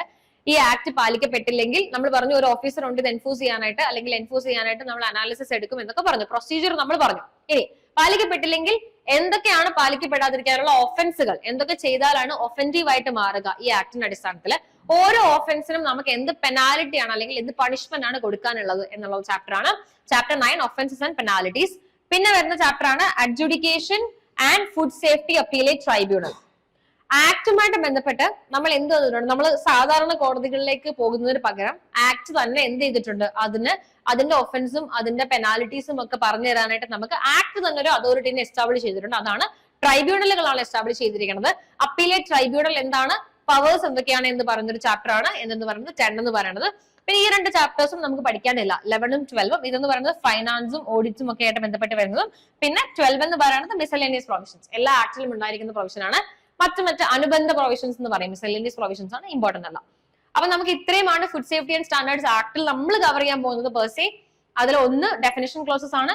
പിന്നെ നമ്മൾ കവർ ചെയ്യാൻ പോകുന്നത് എന്താണ് FSSAI എന്ന് പറയുന്ന അതോറിറ്റി, പിന്നെ അനാലിസിസ് എങ്ങനെ, ഫുഡിന്റെ ജനറൽ പ്രിൻസിപ്പിൾസ് എന്തൊക്കെയാണ്, അതിനുശേഷം ആക്ട് എൻഫോഴ്സ് ചെയ്യുന്നത് എങ്ങനെയാണ്, അനാലിസിസ് എങ്ങനെയാണ്, ഒഫൻസ് എന്തൊക്കെയാണ്, പെനാൽറ്റി എന്തൊക്കെയാണ്, food safety and appellate tribunal എന്താണ്, അതിന്റെ പവേഴ്സും ഫംഗ്ഷൻസും അതിന്റെ അഡ്ജുഡിക്കേഷൻ എങ്ങനെയാണ്, പിന്നെ വരുന്നത് ഇത്രയുമാണ് നമ്മൾ ഈ ഒരു മൊഡ്യൂൾ നമുക്ക് കവർ ചെയ്യാനുള്ളത്. ബേസിക്കലി ആക്ടിൽ 12 ചാപ്റ്റർ ഉണ്ട്, അതിൽ വളരെ കുറച്ച് ചാപ്റ്റേഴ്സ് മാത്രമേ നമുക്ക് കവർ ചെയ്യാനായിട്ടുള്ളൂ. ഇനി നമ്മൾ നോക്കുന്നത് ചാപ്റ്റർ 2, സെക്കൻഡ് ചാപ്റ്റർ. നമ്മൾ പറഞ്ഞു ചാപ്റ്റർ 1 ഡെഫിനേഷൻസ് ആണ്. ഡെഫിനേഷൻസും പ്രിലിമിനറി ചാപ്റ്ററും നമ്മൾ ടോപ്പിക്സ് കവർ ചെയ്യുന്നതിന്റെ കൂടെ അതൊക്കെ ഡെഫിനേഷൻസ് കവർ ചെയ്ത് പോകാം. അല്ലാണ്ട് നമുക്കൊരു സെപ്പറേറ്റ് ക്ലാസ് ഡെഫിനേഷൻസിന് മാത്രം എടുക്കാം. ഇപ്പൊ നമ്മൾ കവർ ചെയ്യാൻ പോകുന്നത് ചാപ്റ്റർ 2 ആണ്, food safety and standards authority of India. അപ്പൊ സെക്ഷൻ 4 ആണ് food safety and standard authority of ഇന്ത്യയുടെ എസ്റ്റാബ്ലിഷ്മെന്റിനെ കുറിച്ച് പറയുന്നത്. അതായത് പ്രിയാമ്പിളിൽ നമ്മൾ കണ്ടായിരുന്നു, പ്രിയാമ്പിളിൽ അവർ പറയുന്നുണ്ട് അവർ എസ്റ്റാബ്ലിഷ് ചെയ്യുന്നു. പക്ഷെ അത് കൂടാതെ സെക്ഷൻ 4 എന്തെങ്കിലും ഒരു കാര്യം പ്രിയാമ്പിളിൽ പറയുകയാണെന്നുണ്ടെങ്കിൽ ആ ഒരു കാര്യം ബൈൻഡിങ് അല്ല. അതായത് പ്രിയാമ്പിളിൽ പറഞ്ഞത് കൊണ്ട് അങ്ങനെ ഒരു അതോറിറ്റിനെ എസ്റ്റാബ്ലിഷ് ചെയ്യണം എന്ന് നമുക്ക് പറയാനായിട്ട് പറ്റില്ല. പ്രിയാമ്പിളിൽ പറയുന്നത് കൂടാതെ മെയിൻ ബോഡിയിൽ, അതായത് ഏതെങ്കിലും ഒരു സെക്ഷനിൽ, ആക്ടിന്റെ ഏതെങ്കിലും ഒരു മെയിൻ ബോഡിയിൽ ആ കാര്യം പറഞ്ഞിട്ടുണ്ടായിരിക്കണം. അപ്പൊ അതുകൊണ്ട് തന്നെയാണ് സെക്ഷൻ 4 ഇവർ പറയുന്നുണ്ട് ഈ ആക്ടുമായിട്ട് ബന്ധപ്പെട്ട് നമ്മളൊരു ബോഡി എസ്റ്റാബ്ലിഷ് ചെയ്യുന്നുണ്ട്. ആ ബോഡിയുടെ പേരെന്താണ്? Food safety and standard authority of India ആണെന്ന് പറയുന്നുണ്ട്. അപ്പൊ ഇതാണ് സെക്ഷൻ 4 ബേസിക്കലി പറയുന്നത്. ഇത് കൂടാതെ സെക്ഷൻ 4 ക്ലോസ് 1 എന്താണ് പറഞ്ഞിരിക്കുന്നത്? Central government shall. അപ്പം ആരാണ് ചെയ്യാൻ പോകുന്നത്? സെൻട്രൽ ഗവൺമെന്റ് ആണ്. ഷോൾ എന്ന് പറയുന്ന വാക്ക് പ്രത്യേകം ശ്രദ്ധിച്ചോളാം. ഏതെങ്കിലും ഒരു പ്രൊവിഷനിൽ നമ്മൾ ഷോൾ എന്ന് പറയുന്ന വാക്ക് കാണുകയാണെന്നുണ്ടെങ്കിൽ അതിന്റെ അർത്ഥം നിർബന്ധമായിട്ടും അത് ഗവൺമെന്റ് ചെയ്തിരിക്കണം എന്നാണ്. ഇതിന് കോൺട്രഡിക്ടറി ആയിട്ട് വരുന്ന ഒരു വാക്കാണ് മേ എന്ന് പറയുന്ന വാക്ക്. അപ്പൊ നമ്മൾ ഏതെങ്കിലും ഒരു സെക്ഷൻ വായിക്കുമ്പോൾ മേ എന്ന് പറയുന്ന വാക്കാണ് കാണുന്നതെങ്കിൽ ഗവൺമെന്റിന്റെ ഇഷ്ടമാണ്, അത് വേണമെങ്കിൽ ചെയ്യാം, ചെയ്യാതിരിക്കാം. നമുക്ക് ഒരിക്കലും ഗവൺമെന്റിനോട് ആവശ്യപ്പെടാനായിട്ട് സാധിക്കില്ല നിങ്ങൾ ഈ കാര്യം ചെയ്യണം എന്ന്. പക്ഷെ ഷോൾ എന്ന് പറയുന്ന വാക്കാണ് യൂസ് ചെയ്തിരിക്കുന്നുണ്ടെങ്കിൽ അത് നമ്മുടെ റൈറ്റ് ആണ്, ഗവൺമെന്റ് അത് നമുക്ക് ചെയ്ത് തന്നേ മതിയാവും. അപ്പൊ അതുകൊണ്ട് തന്നെ ഇവിടെ യൂസ് ചെയ്തിരിക്കുന്ന വാക്ക് ഷോൾ ആണ് അതിനർത്ഥം. അപ്പൊ central government shall by notification. അപ്പൊ നോട്ടിഫിക്കേഷൻ എന്ന് പറയുന്ന വാക്കിന്റെ അർത്ഥം എന്താണ്? ഒഫീഷ്യൽ ഗസറ്റിൽ പബ്ലിഷ് ചെയ്യുക. അത് നമ്മൾ ഓൾറെഡി പറഞ്ഞിട്ടുള്ളതാണ്. ഒഫീഷ്യൽ ഗസറ്റ് എന്ന് പറയുന്ന വാക്ക് യൂസ് ചെയ്യാതിരിക്കാനായിട്ടാണ് ഇവർ ഇടയ്ക്കിടയ്ക്ക് നോട്ടിഫിക്കേഷൻ എന്ന് പറയുന്ന വാക്ക് യൂസ് ചെയ്യുന്നത്. അതായത് സെൻട്രൽ ഗവൺമെന്റ് നിർബന്ധമായിട്ടും നോട്ടിഫിക്കേഷൻ വഴി എന്ത് എസ്റ്റാബ്ലിഷ് ചെയ്യണം? എസ്റ്റാബ്ലിഷ് ചെയ്യേണ്ടത് എന്താണ്? ഒരു ബോഡിയാണ്. ആ ബോഡിന്റെ പേരെന്താണ്? Food safety and standards authority of India. നമ്മൾ നേരത്തെ പറഞ്ഞു FSSAI.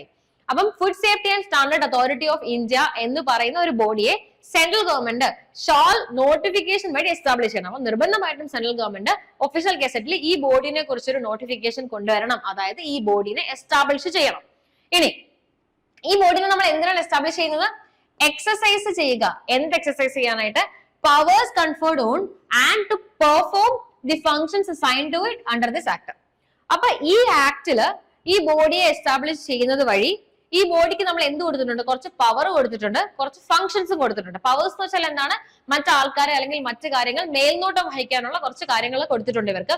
അതുകൂടാതെ ഇവർ ചെയ്യേണ്ട കുറച്ച് കാര്യങ്ങളുണ്ട്, അതാണ് അവരുടെ ഫംഗ്ഷൻസ് എന്ന് പറയുന്നത്. അപ്പം പവേഴ്സും കൊടുത്തിട്ടുണ്ട്, കുറച്ച് ഫംഗ്ഷൻസും കൊടുത്തിട്ടുണ്ട്. അപ്പൊ ഈ പവേഴ്സ് എക്സസൈസ് ചെയ്യാനും ഫംഗ്ഷൻസ് പെർഫോം ചെയ്യാനും ഒക്കെയാണ് ഇവര് നമ്മൾ എസ്റ്റാബ്ലിഷ് ചെയ്തിരിക്കുന്നത്. ഇനി ക്ലോസ് 2 എന്താണ് പറഞ്ഞിരിക്കുന്നത്? Food authority shall be A body corporate. അപ്പൊ എന്താണ് ഈ ബോഡി കോർപ്പറേറ്റ്? അപ്പൊ ബോഡി കോർപ്പറേറ്റ് എന്ന് പറയുന്ന വാക്കുകൊണ്ട് ഉദ്ദേശിക്കുന്നത് ഈ ബോഡി, അതായത് ഈ അതോറിറ്റി ഒരു മനുഷ്യനല്ല, ഒരു ഹ്യൂമൻ ഇൻഡിവിജ്വൽ അല്ല. പകരം എന്ത് മാത്രമാണ്? ഒരു ബിൽഡിംഗ് ആണ്. ആ ബിൽഡിങ്ങിനുള്ളിൽ എന്ത് വരുന്നുണ്ട്? കുറച്ച് ഹ്യൂമൻസ് വരുന്നുണ്ട്. ആ ഹ്യൂമൻസ് കൂടി ചേരുന്നതാണ് ഈ അതോറിറ്റി എന്ന് പറയുന്നത്. അപ്പൊ ഈ അതോറിറ്റിയെ നമ്മൾ ഒരു ബോഡി കോർപ്പറേറ്റ് ആയിട്ട് കാണുന്നു എന്ന് പറഞ്ഞാൽ അതുകൊണ്ട് മനസ്സിലാക്കേണ്ടത് നിയമം അതിനെ, ആ ബോഡിനെ ഒരു മനുഷ്യനായിട്ടായിരിക്കും കണക്കാക്കാൻ പോവുക. ബോഡി കോർപ്പറേറ്റ് എന്ന് പറയുന്ന വാക്കിന്റെ അർത്ഥം എന്താണ്? ജൂറിസ്റ്റിക് പേഴ്സൺ അല്ലെങ്കിൽ ലീഗൽ പേഴ്സൺ എന്നാണ് ഈ വാക്കിന്റെ അർത്ഥം. ജൂറിസ്റ്റിക് പേഴ്സൺ എന്നൊരു വാക്കാണ്, എന്നൊരു മീനിങ് ആണ് ബോഡി കോർപ്പറേറ്റ് എന്ന് പറയുന്ന വാക്കിനുള്ളത്. അതിന്റെ അർത്ഥം എന്താന്ന് വെച്ചാൽ നമുക്കറിയാം ഏതൊരു നിയമവും അല്ലെങ്കിൽ ഏതൊരു കാര്യവും നമുക്ക് എൻഫോഴ്സ് ചെയ്യാൻ പറ്റുന്നത് ഒരു മനുഷ്യൻ അഗെയിൻസ്റ്റ് ആയിട്ടായിരിക്കും. കാരണം ഒരാൾക്ക്, ഒരു മനുഷ്യന് മാത്രമേ റൈറ്റുകൾ എന്താ പറയാ ഹോൾഡ് ചെയ്യാൻ പറ്റത്തുള്ളൂ. ഒരു മനുഷ്യന് മാത്രമേ നമുക്ക് പണിഷ് ചെയ്യാൻ പറ്റത്തുള്ളൂ. ഒരു ബോഡിനെ നമ്മൾ എങ്ങനെയാ പണിഷ് ചെയ്യുക? ഒരു ബോഡിനെ നമ്മൾ എങ്ങനെ ജയിലിലിടാം? അപ്പൊ ഒരു മനുഷ്യനെ മാത്രമേ നമുക്ക് പണിഷ് ചെയ്യാനും ഒരു മനുഷ്യന് മാത്രമേ റൈറ്റ് കൊടുക്കാനും നമുക്ക് സാധിക്കുള്ളൂ. അപ്പൊ അതുകൊണ്ട് നിയമം മനുഷ്യർക്കുള്ളതാണ് എന്നായിരുന്നു ഒരു കൺസെപ്റ്റ്. അപ്പൊ ഈ കൺസെപ്റ്റിനെ ഓവർറൂൾ ചെയ്തുകൊണ്ട് നമ്മളൊരു പുതിയ കൺസെപ്റ്റ് ഇൻട്രൊഡ്യൂസ് ചെയ്തു നിയമത്തില്. അതാണ് ലീഗൽ പേഴ്സൺ അല്ലെങ്കിൽ ജൂറിസ്റ്റിക് പേഴ്സൺ. അതായത് ഈ പാർട്ട്ണർഷിപ്പ് ഫോമുകൾ, കമ്പനികൾ, അങ്ങനെയുള്ള ആൾക്കാരൊക്കെ ഈവൻ ദോ മനുഷ്യരല്ലെങ്കിൽ പോലും നിയമം അവരെ മനുഷ്യരായിട്ടായിരിക്കും കണക്കാക്കപ്പെടുക. അപ്പൊ അങ്ങനെ ഒരു ബോഡിയാണ് എന്തെന്ന് പറയുന്നത് FSSAI. ഈവൻ ദോ മനുഷ്യർ അല്ലെങ്കിൽ പോലും നിയമം അതിനെ കണക്കാക്കുക ഒരു മനുഷ്യനായിട്ടാണ്. അതായത് അതിന് നിയമം കുറേയധികം റൈറ്റുകൾ കൊടുക്കും. എന്തെങ്കിലും തെറ്റ് അത് ചെയ്യുകയാണെങ്കിൽ അതിനെ നിയമം പണിഷ് ചെയ്യുകയും ചെയ്യും. അപ്പൊ അതിനെ പണിഷ് ചെയ്യുക എന്നതുകൊണ്ട് ഉദ്ദേശിക്കുന്നത് എന്താണ്? അതിന്റെ ഹെഡ് ആരാണോ അയാൾക്ക് പണിഷ്മെന്റ് കിട്ടും, അല്ലെങ്കിൽ ആ ഒഫൻസ് ചെയ്തിരിക്കുന്ന ആ ബോഡിയിലുള്ള ഏത് വ്യക്തിയാണോ ആ വ്യക്തിക്കായിരിക്കും പണിഷ്മെന്റ് കിട്ടുക. കോമ്പൻസേഷൻ ആയിരിക്കാം, അല്ലെങ്കിൽ ഇംപ്രിസൺമെന്റ് ആയിരിക്കാം, എന്തും ആയിക്കോട്ടെ.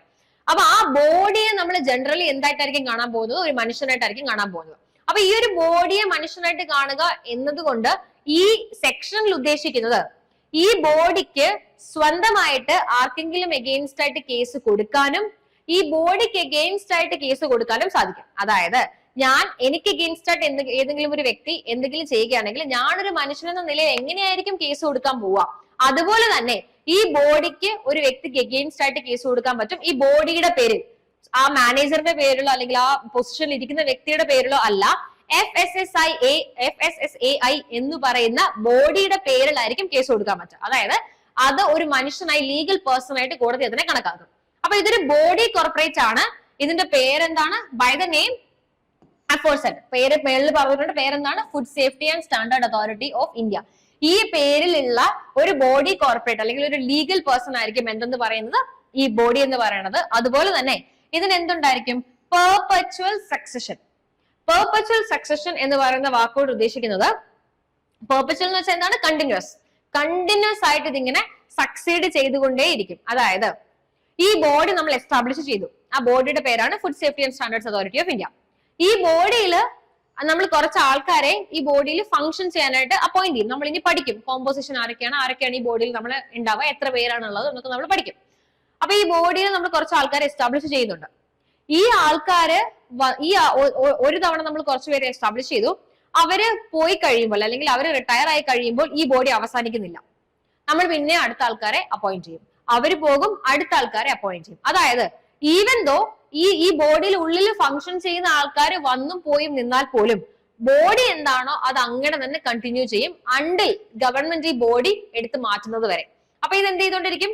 പെർപെച്വലി സക്സീഡ് ചെയ്തുകൊണ്ടേയിരിക്കും. അതായത് മാറി തലമുറ മാറി ഇങ്ങനെ പോയിക്കൊണ്ടേയിരിക്കും. അതാണ് പെർപെച്വൽ സക്സഷൻ എന്ന് പറയുന്ന വാക്കോട് ഉദ്ദേശിക്കുന്നത്. അപ്പൊ ബോഡി എന്തല്ല, ഇതുകൊണ്ട് എന്താ അവർ ഉദ്ദേശിക്കുന്നത്? ബോഡി എന്ന് പറയുന്നത് അതിനുള്ളിൽ ഇരിക്കുന്ന ആൾക്കാരല്ല. ആ ബോഡി ഇൻഡിപെൻഡന്റ് ആണ്, ഇൻഡിവിജ്വൽ ആണ്. അത് ഒരു സെപ്പറേറ്റ് സംഭവമാണ്. ആ സെപ്പറേറ്റ് ബോഡിയുടെ ഉള്ളിൽ കുറച്ച് ആൾക്കാർ വരുമ്പോഴാണ് അത് ഫംഗ്ഷൻ ചെയ്യുന്നതെന്ന് മാത്രം. ബോഡിയും അതിനുള്ളിലുള്ള ആൾക്കാരും ഡിഫറെന്റ് ആണ് എന്ന് മനസ്സിലാക്കാനായിട്ട് നമ്മളോട് പറയുന്നത് എന്താണ്? പെർപെച്വൽ സക്സഷൻ ഉണ്ടായിരിക്കും. അതായത് ആ ബോഡി അങ്ങനെ തന്നെ ഉണ്ടാകും, അതിനുള്ളിലേക്ക് ആൾക്കാർ വരും പോകും, ബോഡി എക്സിസ്റ്റ് ചെയ്തുകൊണ്ടേയിരിക്കും. അതൊരു ഇൻഡിവിജ്വൽ ആണ്, അതൊരു ലീഗൽ പേഴ്സൺ ആണ്. അതാണ് പെർപെച്വൽ സക്സഷൻ എന്ന് പറയുന്ന വാക്കുകൊണ്ട് നമ്മൾ ഉദ്ദേശിക്കുന്നത്. ഇത് കൂടാതെ ഒരു കോമൺ സീൽ ഉണ്ടായിരിക്കും. അപ്പൊ നമുക്കറിയാം ഒരു മനുഷ്യന് പേരുണ്ട്, ബോഡിക്കും പേരുണ്ട്. ബോഡി ഒരു മനുഷ്യനായിട്ടാണല്ലോ നിയമം കണക്കാക്കുന്നത്. ഈ ബോഡിക്കും പേര് കൊടുത്തിട്ടുണ്ട്. മനുഷ്യൻ നമ്മളൊരു കാര്യം ചെയ്തു അല്ലെങ്കിൽ നമ്മളാണ് ഒരു കാര്യം ചെയ്തത് എന്ന് നമ്മൾ കോടതിയിൽ പ്രൂവ് ചെയ്യാനായിട്ട് നമ്മൾ എന്തായിരിക്കും? നമ്മുടെ സിഗ്നേച്ചർ ആയിരിക്കും കൊടുക്കാം. ഇത് ഞാൻ തന്നെയാണ് ചെയ്തിരിക്കുന്നത്, നമ്മളുടെ സൈനാണ് നമ്മളുടെ ഐഡന്റിറ്റി ആയിട്ട്, നമ്മുടെ പേരും നമ്മുടെ സൈനുമാണ് നമ്മളുടെ ഐഡന്റിറ്റി ആയിട്ട് മാറുക. അപ്പൊ നമുക്ക് സിഗ്നേച്ചർ ഉണ്ട്, മനുഷ്യന് സിഗ്നേച്ചർ ഇടാൻ സാധിക്കും. പക്ഷെ ഒരു ബോഡി കോർപ്പറേറ്റ് അല്ലെങ്കിൽ ഒരു ലീഗൽ പേഴ്സൺ മനുഷ്യനല്ലാത്തത് കൊണ്ട് തന്നെ അതിന് സ്വന്തമായിട്ടൊരു സിഗ്നേച്ചർ ഇടുന്ന സാധിക്കില്ല. അപ്പൊ അതിന്റെ മാനേജറിന്റെ സിഗ്നേച്ചർ അതിനിടാനും പറ്റില്ല. കാരണം മാനേജർ വേറെയാണ്, ബോഡി വേറെയാണ്, നമ്മൾ ഓൾറെഡി പറഞ്ഞു. അപ്പൊ അതുകൊണ്ട് തന്നെ സ്വന്തമായിട്ട് സിഗ്നേച്ചർ ഇടാൻ സാധിക്കാത്തത് കൊണ്ട് നിയമം ആ ലൂപ്പ് ഹോൾ പ്രിവെന്റ് ചെയ്യാനായിട്ട് കൊണ്ടുപോകുന്ന ഒരു കൺസെപ്റ്റ് ആണ് കോമൺ സീൽ. എല്ലാ ബോഡിക്കും നമുക്കറിയാം ഒരു സീൽ ഉണ്ടാവും. നമ്മൾ ഏതെങ്കിലും ഒരു ഗവൺമെന്റ് ഓഫീസിൽ അല്ലെങ്കിൽ ഏതെങ്കിലും ഒരു ഓഫീസിൽ പോകുമ്പോൾ അവരെന്ത് ചെയ്തായിരിക്കും തരിക? ആ ഓഫീസിന്റെ ആ ബോഡിയുടെ പേരിലുള്ള സീലായിരിക്കും നമുക്ക് തരാം. ആ സീലാണ് അതിന്റെ സൈൻ ആയിട്ട് അല്ലെങ്കിൽ ആ ബോഡിയുടെ ഐഡന്റിറ്റി ആയിട്ട് ആക്ട് ചെയ്യുക. അപ്പൊ ഇതുപോലെ തന്നെ നമ്മളുടെ food safety and standard authority of ഇന്ത്യക്കും എന്തുണ്ട്? ഒരു കോമൺ സീൽ ഉണ്ട്. അത് എല്ലാ ബോഡി കോർപ്പറേറ്റുകൾക്കും ഉള്ളൊരു കാര്യമാണ്. എല്ലാ ബോഡി കോർപ്പറേറ്റുകൾക്കും പെർപെച്വൽ സക്സഷനും ഉണ്ടായിരിക്കും, കോമൺ സീലും ഉണ്ടായിരിക്കും. ഈ രണ്ട് കാര്യങ്ങളുള്ള എല്ലാ ബോഡീസിനും നമുക്ക് എന്തെന്ന് വിളിക്കാം? ഒരു ലീഗൽ പേഴ്സൺ എന്ന് വിളിക്കാൻ സാധിക്കും. അപ്പൊ ഒരു കോമൺ സീൽ ഉണ്ട്, അതെന്താണ്? സിഗ്നേച്ചർ ആണ് അതുകൊണ്ട് ഉദ്ദേശിക്കുന്നത്. ഇനി ഒരു ഇൻഡിവിജ്വലിന് എന്തൊക്കെ പവർ ഉണ്ടോ അതെല്ലാം ജൂറിസ്റ്റിക് പേഴ്സൺ ഉണ്ടായിരിക്കും. അതായത് power to acquire, hold, dispose of property. നമുക്ക് ഏറ്റവും ഇമ്പോർട്ടന്റ് ആയിട്ടുള്ള റൈറ്റ് എന്താണ്? പ്രോപ്പർട്ടി വാങ്ങാൻ. പ്രോപ്പർട്ടി ഉദ്ദേശിക്കുന്നത് എല്ലാം, അല്ലാതെ നമ്മൾ എന്താ പറയാ ഒരു കോമൺ മാൻ വിചാരിക്കുന്ന പോലെ വസ്തു എന്നൊരു അർത്ഥം മാത്രമല്ല പ്രോപ്പർട്ടിക്ക് ഉള്ളത്. എന്ത് സാധനവും പ്രോപ്പർട്ടി എന്ന് ഉദ്ദേശിക്കുന്നത് മൂവബിൾ ആയിരിക്കാം, ഇമ്മൂവബിൾ ആയിരിക്കാം, നമ്മൾക്കുള്ള റൈറ്റ് ആണ്, നമ്മൾക്കുള്ള ഇൻട്രസ്റ്റ് ആണ്. അങ്ങനെ എന്ത് സാധനവും പ്രോപ്പർട്ടി എന്ന് പറയുന്ന വാക്കിനുള്ളിൽ വരും. അതാണ് ലീഗൽ മീനിങ് പ്രോപ്പർട്ടിയുടെ. കോമൺ മീനിങ് അതല്ല. ലീഗൽ മീനിങ് ഇതാണ്. മൂവബിൾ, ഇമ്മൂവബിൾ, അല്ലെങ്കിൽ നമുക്ക് എന്തൊക്കെ റൈറ്റ് ഉണ്ട്, നമുക്ക് എന്തൊക്കെ ഇൻട്രസ്റ്റ് ഉണ്ട്, ഇതെല്ലാം പ്രോപ്പർട്ടി എന്ന വാക്കിനുള്ളിലാണ് വരുന്നത്. അപ്പൊ നമുക്ക് മനുഷ്യർക്ക് പ്രോപ്പർട്ടി വാങ്ങാനും വിൽക്കാനും ഹോൾഡ് ചെയ്യാനും ഡിസ്പോസ് ചെയ്യാന്ന് വെച്ചാൽ വേണ്ടാന്ന് വെക്കാൻ, അങ്ങനെയുള്ള എല്ലാ അവകാശങ്ങളും ഉള്ളതുപോലെ ഇതിനും ഒരു ജൂറിസ്റ്റിക് പേഴ്സൺ ആണ്, ഇതൊരു മനുഷ്യനാണ്. അതുകൊണ്ട് തന്നെ ഇതിനും ഈ വക റൈറ്റുകളെല്ലാം മനുഷ്യർക്ക് സാധാരണയായി പ്രോപ്പർട്ടിയുമായിട്ട് ബന്ധപ്പെട്ട് എന്തൊക്കെ റൈറ്റ്സ് ഉണ്ടോ അതെല്ലാം നമ്മളുടെ food safety and standards authority of ഇന്ത്യക്കും ഉണ്ട്. കാരണം എന്താണ്? ഇതൊരു ജൂറിസ്റ്റിക് പേഴ്സൺ ആണ്. അതിന്റെ പെർപെച്വൽ സക്സഷൻ ഉണ്ട്, കോമൺ സീൽ ഉണ്ട്, എന്തിനുള്ള പ്രോപ്പർട്ടി ഡിസ്പോസ് ചെയ്യാനുള്ള പവർ ഉണ്ട്, വാങ്ങാനുള്ള പവർ ഉണ്ട്, ഹോൾഡ് ചെയ്യാനുള്ള പവർ ഉണ്ട്. അങ്ങനെയുള്ള എല്ലാ പവേഴ്സും കൊടുത്തിട്ടുണ്ട്. ഇനി അത് ഓൾറെഡി പറഞ്ഞു നമ്മൾ, movable and immovable. Property movable ആകാം, ഇമ്മൂവബിൾ ആകാം. And to contract and shall by the said name sue or be sued. Contract ചെയ്യാനുള്ള അധികാരമുണ്ട്. നമുക്കറിയാം കോൺട്രാക്ട് എന്ന് വെച്ചാൽ എന്താണ്? രണ്ട് വ്യക്തികൾ എന്തെങ്കിലും ഒരു പെർട്ടിക്കുലർ കാര്യം ചെയ്യാനായിട്ട് ഒരു എഗ്രിമെന്റിൽ ഏർപ്പെടുന്നു. അതാണ് കോൺട്രാക്ട് എന്ന് നമ്മൾ ഉദ്ദേശിക്കുന്നത്. ഇന്ത്യൻ കോൺട്രാക്ട് ആക്ട് എന്ന് പറയുന്ന നിയമമാണ് എന്താണ് ഒരു കോൺട്രാക്ട് എന്നും എന്തൊക്കെയാണ് ഒരു കോൺട്രാക്ടിന് വേണ്ടതെന്നും ആർക്കൊക്കെയാണ് കോൺട്രാക്റ്റിൽ ഏർപ്പെടാൻ സാധിക്കുക എന്നൊക്കെ പറയുന്നത് ഇന്ത്യൻ കോൺട്രാക്ട് ആക്ടിലാണ്. അപ്പൊ ഈ വ്യക്തിക്ക് ഒരു മനുഷ്യൻ കോൺട്രാക്റ്റിൽ ഏർപ്പെടുന്നത് പോലെ തന്നെ ആരുമായിട്ട് വേണമെങ്കിലും ഒരു കോൺട്രാക്ടൽ റിലേഷൻഷിപ്പിൽ ഏർപ്പെടാം. അപ്പൊ കോൺട്രാക്ച്വൽ റിലേഷൻഷിപ്പിൽ ഏർപ്പെടാനായിട്ട് വേണ്ടത് എന്ത് യോഗ്യത മാത്രമാണ്? Section 10 of the Indian contract ആക്ടിലാണ് എന്തൊക്കെ യോഗ്യതകളാണ് ഒരു വ്യക്തിക്ക് വേണ്ടത് കോൺട്രാക്റ്റിൽ ഏർപ്പെടാൻ എന്ന് പറയുന്നത്. ആ യോഗ്യതയെല്ലാം ഈ ബോഡിക്ക് ഉണ്ട്. ആ യോഗ്യതകൾ എന്തൊക്കെയാണെന്ന് സെക്ഷൻ 10 പറയുന്നുണ്ട്. മേജർ ആയിരിക്കണം, സൗണ്ട് മൈൻഡ് ആയിരിക്കണം, അങ്ങനെയുള്ള കുറച്ച് കാര്യങ്ങളാണ് പറയുന്നത്. നമുക്കത് അത്ര ഡീറ്റെയിൽ ആയിട്ട് പോകേണ്ട കാര്യമില്ല, ഇത്രയും ഓർത്താൽ മതി. ഇതൊരു ബോഡി കോർപ്പറേറ്റ് ആണ്, ഒരു ലീഗൽ പേഴ്സൺ ആണ്. ഇതിന് എന്തിനുള്ള കഴിവുണ്ട്? കോൺട്രാക്ച്വൽ റിലേഷൻഷിപ്പിൽ ഏർപ്പെടാനുള്ള കഴിവുണ്ട്. അതുകൂടാതെ തന്നെ ഏറ്റവും ഇമ്പോർട്ടന്റ് ആയിട്ട് വരുന്ന ഒരു കഴിവാണ് to sue or be sued. ഞാൻ നേരത്തെ പറഞ്ഞു, ഒരു മനുഷ്യന് ആർക്കെങ്കിലും എഗെയിൻസ്റ്റ് ആയിട്ട് കേസ് കൊടുക്കാനും ആർക്കെങ്കിലും മനുഷ്യൻ എഗെയിൻസ്റ്റ് ആയിട്ട്, അപ്പം എനിക്ക് എഗെയിൻസ്റ്റ് ആയിട്ട് മറ്റൊരു വ്യക്തിക്ക് കേസ് കൊടുക്കാൻ സാധിക്കും.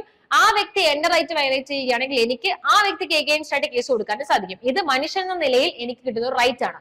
എന്തുകൊണ്ടാണ് എനിക്ക് റൈറ്റ് ഉള്ളത്? ഞാൻ ഒരു മനുഷ്യനായതുകൊണ്ടും എനിക്ക് നിയമം കുറെ അധികം റൈറ്റുകൾ തരുന്നു. ആരെങ്കിലും അത് നശിപ്പിച്ചാലോ വയലേറ്റ് ചെയ്താലോ ഇൻഫ്രിഞ്ച് ചെയ്താലോ എനിക്ക് അവർക്ക് എഗെയിൻസ്റ്റ് ആയിട്ട് മൂവ് ചെയ്യാനുള്ള അവകാശമുണ്ട്. ഇതൊരു മനുഷ്യനാണല്ലോ, ഇതൊരു ജൂറിസ്റ്റിക് പേഴ്സൺ ആണല്ലോ.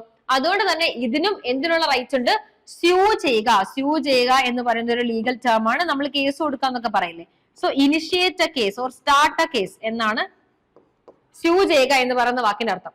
അപ്പൊ സ്യൂ അല്ലെങ്കിൽ ബി സ്യൂഡ് എന്ന് വെച്ചാൽ അതിന് എഗെയിൻസ്റ്റ് ആയിട്ട് ആർക്കെങ്കിലും കേസ് കൊടുക്കാം, അതിനും കേസ് കൊടുക്കാം എന്നാണ് ഉദ്ദേശിക്കുന്നത്. അപ്പം ഇതൊരു ബോഡി കോർപ്പറേറ്റ് ആണ്, ഒരു ജൂറിസ്റ്റിക് പേഴ്സൺ ആണ്.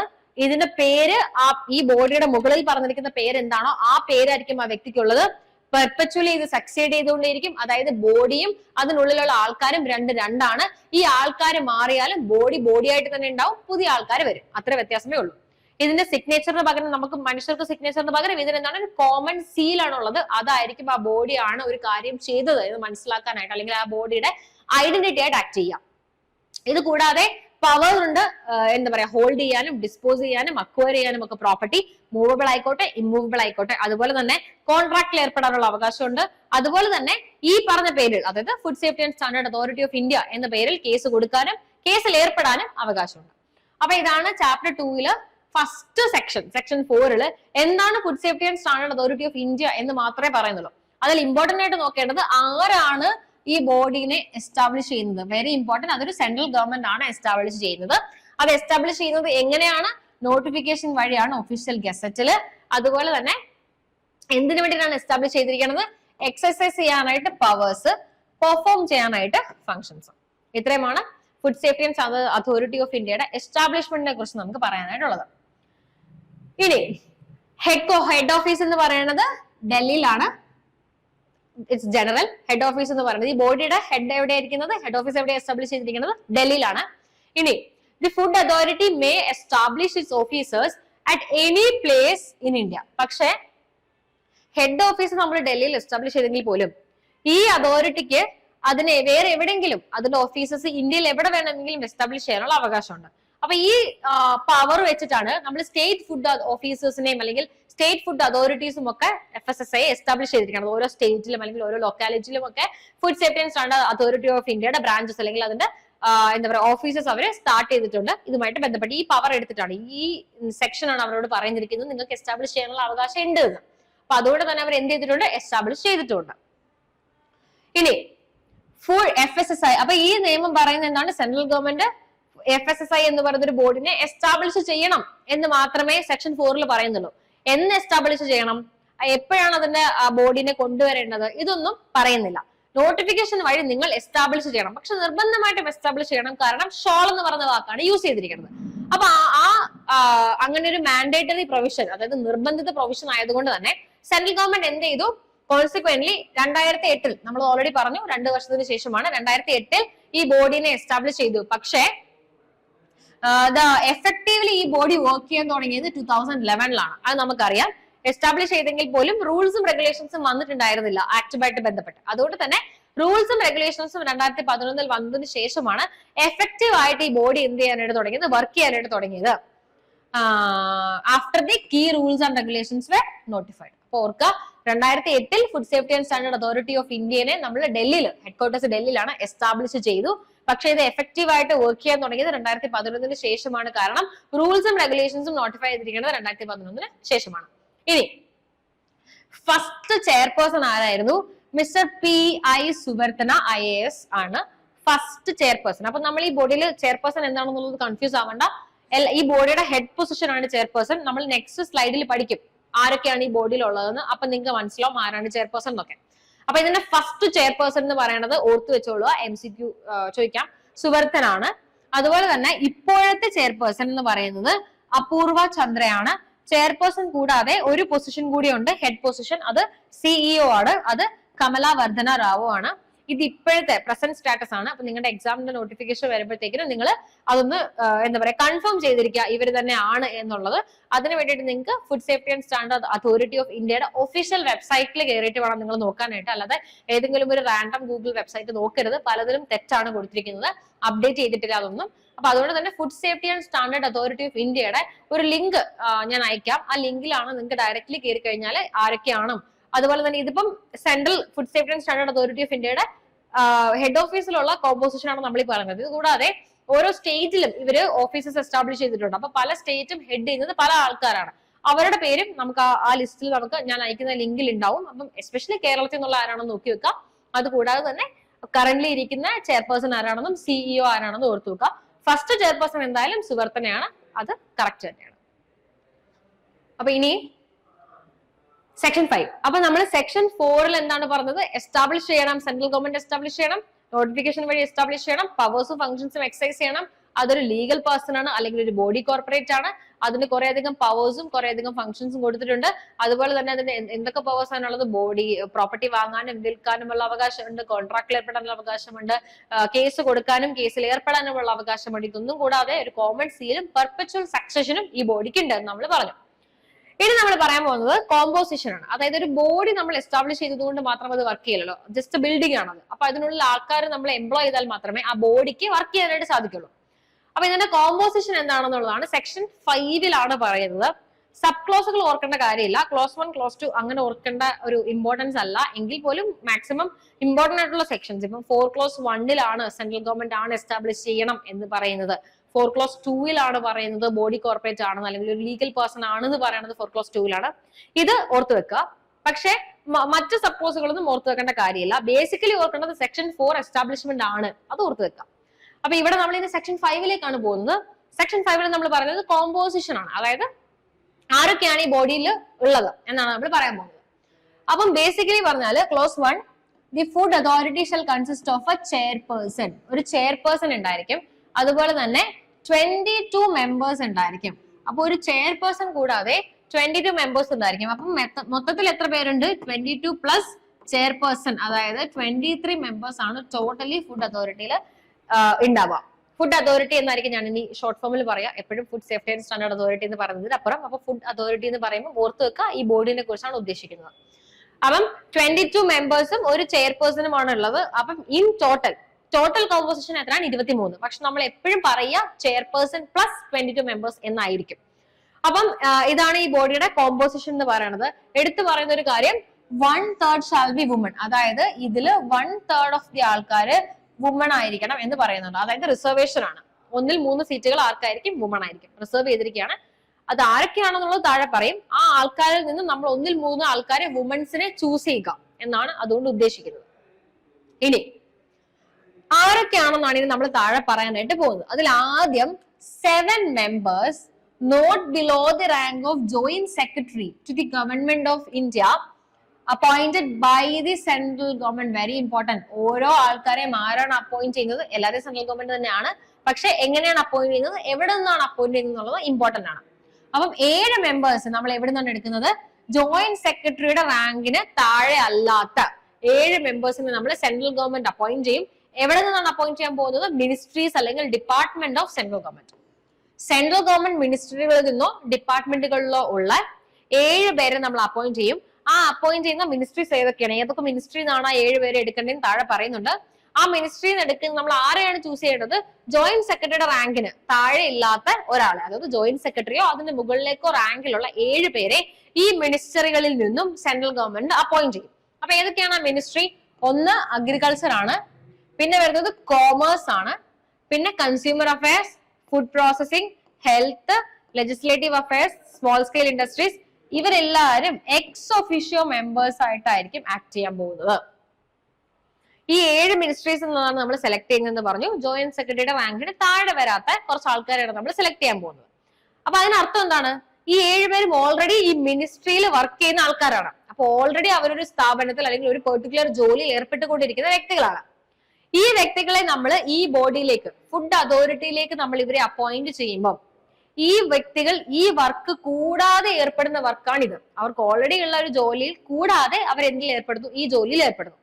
അത് സൂചിപ്പിക്കാനായിട്ടാണ് എക്സ് ഒഫീഷ്യോ എന്ന് പറയുന്ന വാക്ക് യൂസ് ചെയ്തിരിക്കുന്നത്. എക്സ് ഒഫീഷ്യോ എന്ന് വെച്ചാല് ഈ വ്യക്തികള് മിനിസ്ട്രിയിൽ അല്ലെങ്കിൽ മിനിസ്ട്രിയുമായിട്ട് ബന്ധപ്പെട്ട് വരുന്ന ഡിപ്പാർട്ട്മെന്റുകളിൽ വർക്ക് ചെയ്യുമ്പോൾ അവർ എന്ത് ജോലിയാണോ ചെയ്യുന്നത്, അവർക്ക് എന്ത് പവർ ആണോ ഉള്ളത്, അവർ എന്തൊക്കെ കാര്യങ്ങൾ അവിടെ ചെയ്യുന്നു, അവർക്ക് എന്തൊക്കെ പവേഴ്സ് ഉണ്ട്, എന്തൊക്കെ ഫങ്ഷൻസ് ഉണ്ട്, അത് അവിടെ മാത്രം. ഇവിടേക്ക് അവർ വരുമ്പോൾ അവർ ഈ ബോഡിയിലെ മെമ്പേഴ്സ് ആണ്. ഈ ബോഡിയിൽ അവർക്ക് ഈ മെമ്പേഴ്സ് ആയിരിക്കവേ അവർക്ക് എന്തൊക്കെ പവേഴ്സ് യൂസ് ചെയ്യാം, എന്തൊക്കെ ഫങ്ഷൻസ് ആണ് അവർ ചെയ്യേണ്ടത്, അത് മാത്രമേ അവർക്ക് ഇവിടെ ചെയ്യാനായിട്ട് സാധിക്കുള്ളൂ. അതായത് ഈ കപ്പാസിറ്റി അവരുടെ ഒഫീഷ്യൽ കപ്പാസിറ്റി ആണ്. അവരവിടെ മിനിസ്ട്രിയിലുള്ളത് അവരുടെ ഒഫീഷ്യൽ കപ്പാസിറ്റി ആണ്.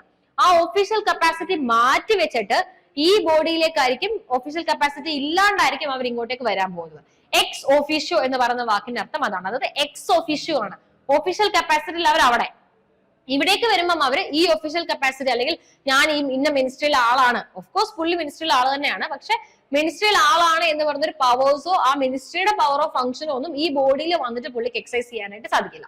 ആ ഈ ബോഡിയിൽ വരുമ്പം ഈ ബോഡി ഈ 7 മെമ്പേഴ്സിന് എന്തൊക്കെ പവേഴ്സ് കൊടുക്കണം എന്നാണോ പറഞ്ഞിരിക്കുന്നത്, ഈ ആക്ടിൽ പറഞ്ഞിരിക്കുന്നത്, അത്രയും പവേഴ്സും ഫംഗ്ഷൻസ് മാത്രമേ എക്സസൈസ് ചെയ്യാനായിട്ട് സാധിക്കുള്ളൂ. ഒരു മിനിസ്റ്റേറിയൽ പവറോ അല്ലെങ്കിൽ ഒരു ഡിപ്പാർട്ട്മെന്റൽ പവറോ ഇവിടെ യൂസ് ചെയ്യാനായിട്ട് സാധിക്കില്ല എന്ന് സൂചിപ്പിക്കുന്ന വാക്കാണ് എക്സ് ഒഫീഷ്യോ. അപ്പൊ ഈ 7 മെമ്പേഴ്സും ഈ ഓൾറെഡി ഈ ഒഫീഷ്യൽ കപ്പാസിറ്റിയിലുള്ളവരാണ്.